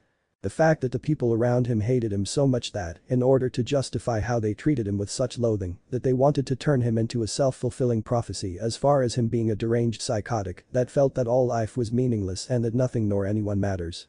And saw killing as the sole point to existence hadn't helped when he'd realized that about his sand-using enemy turned friend. So yeah, dealing with those issues head-on wasn't something he'd be looking forward to in the slightest. Kuroka sighed. This guy seemed to love making things difficult. Not that she could blame Naruto, the idea of coming to grips with how he was now a demonic being when his past tormentors tried to beat the idea he was something unholy back when he was just a little kid and fully human into him wouldn't sound that great to her either if she were in his position with this. But unless he let go of his issues, he wouldn't last too long. He needed this to work. But the question was how to do that without everything blowing up in her face or his. Damn it all. Why couldn't this be simple? Naruto, can I ask you something? The feline female asked. Naruto raised an eyebrow. What is it? He asked. About that Tengu team, what was he like? Other than broody and a slave to his past, I mean. You said he was practically deified by the people where you're from, but what made him so important? Naruto smirked. He loved hearing that Tengu bastard. That was Kuroka's nickname for his ex-teammate. According to Kuroka, among yakai, the Tengu were often conceived of as the arrogant and as a result the creatures have become strongly associated with vanity and pride. There was even an expression. Tengu nai naru. Which literally meant becoming a Tengu that was used to describe a conceited person. That was very fitting way to describe Sasuke, especially given how the second state of the Ten no Juin made Sasuke seem to become some sort of half-Tengu creature. His family was butchered and he was the only survivor, because of that, he was always seen as the tragic figure. Him being a prodigy always caused him to be seen as a genius and the best of the best as well. Sounds like a charming guy, psychotic, egocentric, obsessed with killing, thinks he's God, revenge obsessed, and overly serious to top it all off. I pity seeing how he tried showing a girl a good time unless he played for the same team. Naruto snorted. He liked hearing that. Well, which way he swung, I don't know. As for showing a good time, there was this one thing he did, but you're not gonna like it. He chased down and beat the crap out of cats to force them to add to this encyclopedia of cat paw prints he had. It was his idea of a game. Naruto shrugged. Paw pry, the Nico said faintly, her face turning red. I'm gonna kill him. The filthy hentai. Naruto sneered and snickered sourly at his mentor's utterly scandalized proclamation, remembering what that one talking ninja cat, Hina, said that for a cat, getting your paw print taken was as embarrassing as a human being photographed naked. Too late. What do you mean by that? Kuroka demanded. Using his index and ring finger on one hand, the blonde devil pointed to his black and red Tomo-marked eyes. Like I told you, I killed him myself. Tore out his eyes and his still beating heart. Because of that, I can't go home. He spat. Kuroka relaxed at that, a profound feeling of comeuppance making her fight down a smirk. She doubted her pupil would enjoy seeing that expression on her face at the moment, thinking that rather than pride at punishing the jerk, she was amused at her student's plight. Naruto, has it ever crossed your mind that maybe that Tengu team wasn't as beloved, idolized, and revered as you think he was? Right, Naruto drawled sardonically, his tone delicately inflected to suggest his disbelief. He was so secretly loathed that if I went back home, I'd be put to death for doing my job because killing him was the only way to stop him from getting to that twisted body-snatching megalomaniac. Heck, I kill him and after that I get transported to hell and turn into a devil. Tell me, does that seem like a coincidence? Fair point, looking too much into it, but still, you're looking at this in a very religious context when you put it that way, you know that. Right? Kuroka said, causing Naruto to make a face of disgust at that. Do I look like the type to just sit on my ass and mindlessly mutter into the air for help that will never come until the answer to all life's problems just falls out of a cloud and into my lap, sensei? The stray devil spat. True, I'll give you that. The SS class criminal confessed. Why are you so interested in helping me anyways? Naruto asked. That question had bothered him for days now. Simple, really. I know what it feels like to have someone else ruin your life. Kuroka gained a distant look in her eyes, clearly lost in happier times. Back before I was changed into a devil, life was good. I lived with my mother, father, and younger sister, Shirin-chan. After our parents' deaths, Shirin-chan and I went around trying to find another way of living. Eventually we ran into a devil and were accepted into their peerage. I myself was worth 2 B pieces, and being a Nekomata, I was, and still am, pretty powerful. In fact, I grew stronger than my peerage's king. The point of this and how it ties into my question being? Naruto asked. Betting to that? Well, as you can imagine, my old boss didn't like that much. People fear those stronger than them. So in his paranoia, the bastard came up with a scheme to leech Miyamoto's life force from her to add her power onto his, and by doing so, at least in his mind, gain the ability to use Senjutsu and Jujutsu himself, thus making him stronger than me. Naruto chuckled, and let me guess he was stupid enough. His teacher nodded. He was stupid enough. Told me right to my face what he planned to do and thought I'd just go along with helping him, that he was untouchable because of the laws against stray devils, and he thought I'd care about that more than the last family I had left. I can see where this is going. Let me guess. You literally taught him he was dead wrong, emphasis on the dead part, am I right? It wasn't a question.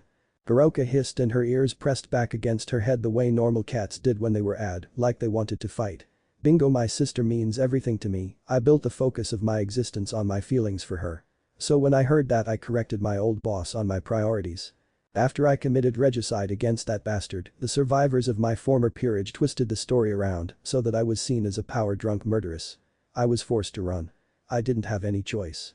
No other right choice, but I can't say you made the wrong choice, either. Naruto said. You had something you cared about put at risk, and the only way to protect it was to do something unforgivable and horrible.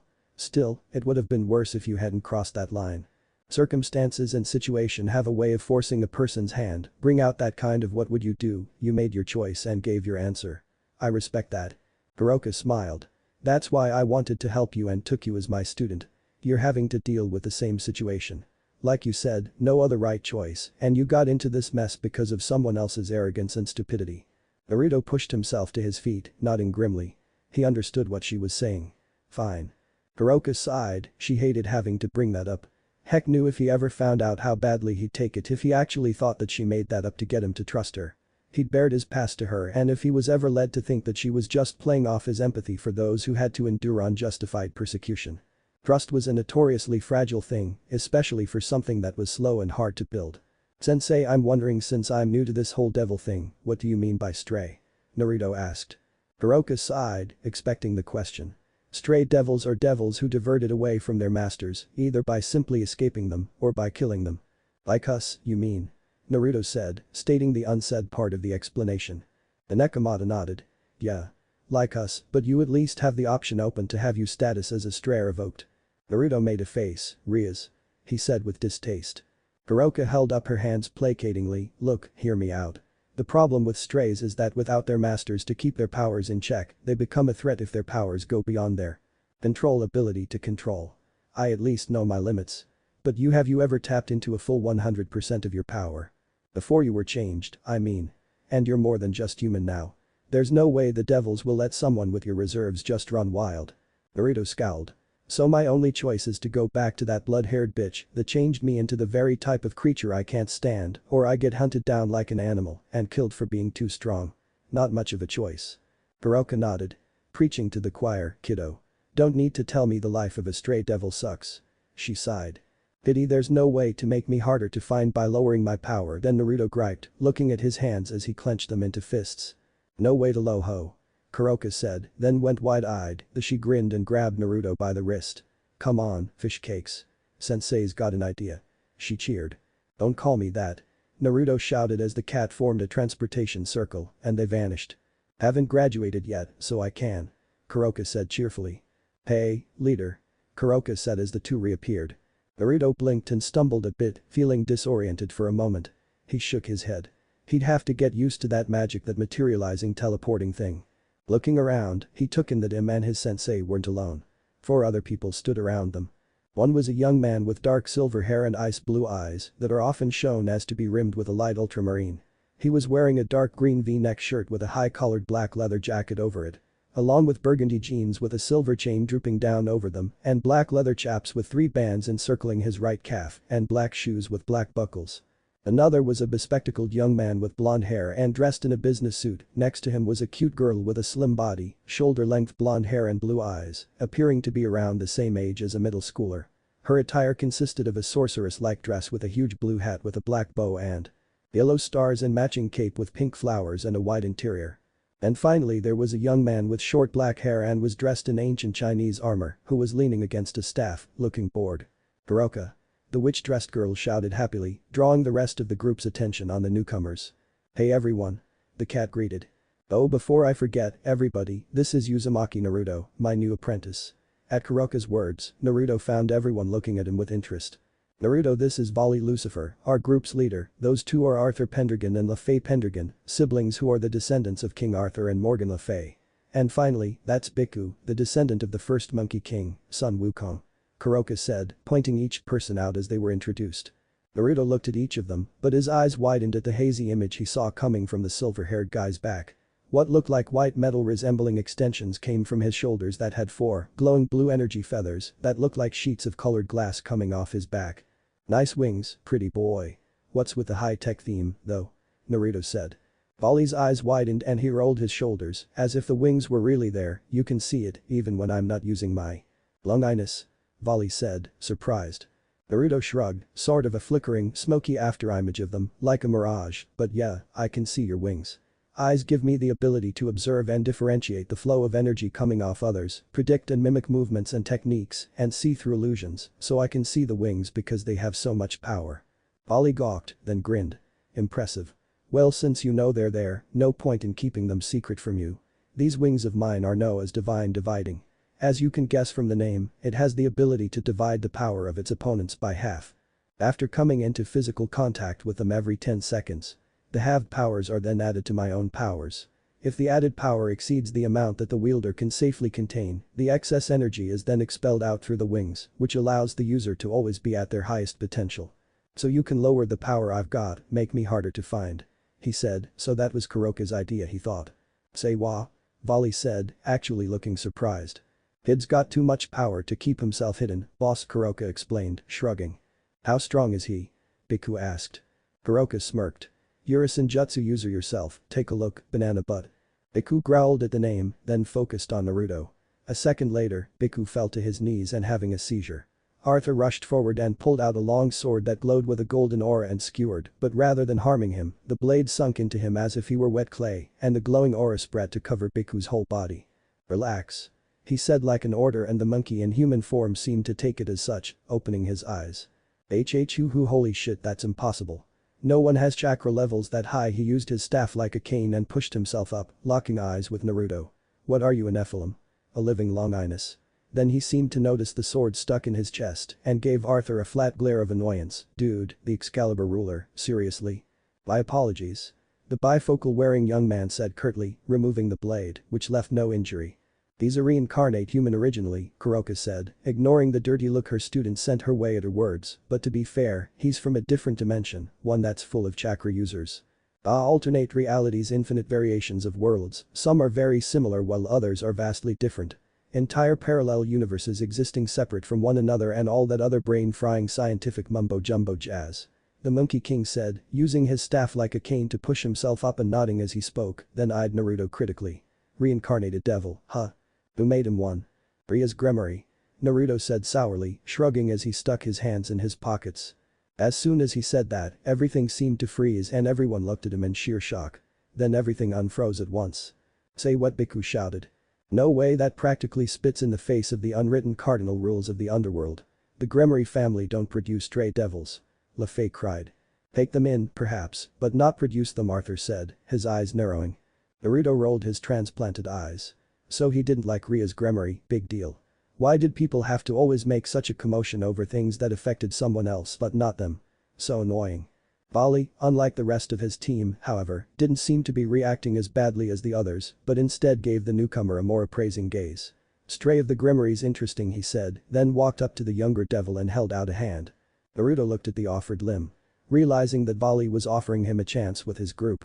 As much as he'd always hated it, Naruto had never been the biggest or the strongest kid. He'd survived in tough neighborhoods, tough schools, tough foster homes by using his wits. He was the class clown, the court jester, because he'd learned early that if you cracked jokes and pretended you weren't scared, you usually didn't get beat up. Even the baddest gangster kids would tolerate you, keep you around for laughs or find you so annoying that you weren't worth the effort of beating on. Plus, humor was a good way to hide the pain made it, so he didn't get bogged down thinking about the bad stuff. He smiled and joked even when he didn't feel like it. Especially when he didn't feel like it. If that didn't work well, back alley brawling and shantytown pit fighting tactics may not be pretty, but they got the job done. He never could get the Street Fighter out of his system, even after getting admitted to the academy and receiving actual fighting lessons, but hey, if it works, why fix what isn't broken? He'd even incorporated his self-taught street fighting into his formal hand-to-hand combat lessons from the Ninja Academy. Whether out of kindness or not, these people found he had things about him that made him useful to them and wanted him among their ranks. That was more than he could say for most people who knew him. Most only knew the Joker, the fool, and he wasn't blind. He knew that Sakura saw him merely as a means to an end because of her own inability to be willing to learn how to live without being able to slobber over Sasuke's ass every waking moment of her life. Useful, but that was all. Still, that was enough. He took Vali's hand and shook it firmly. "Well, Naruto, welcome to the Vali team," Vali said, smirking.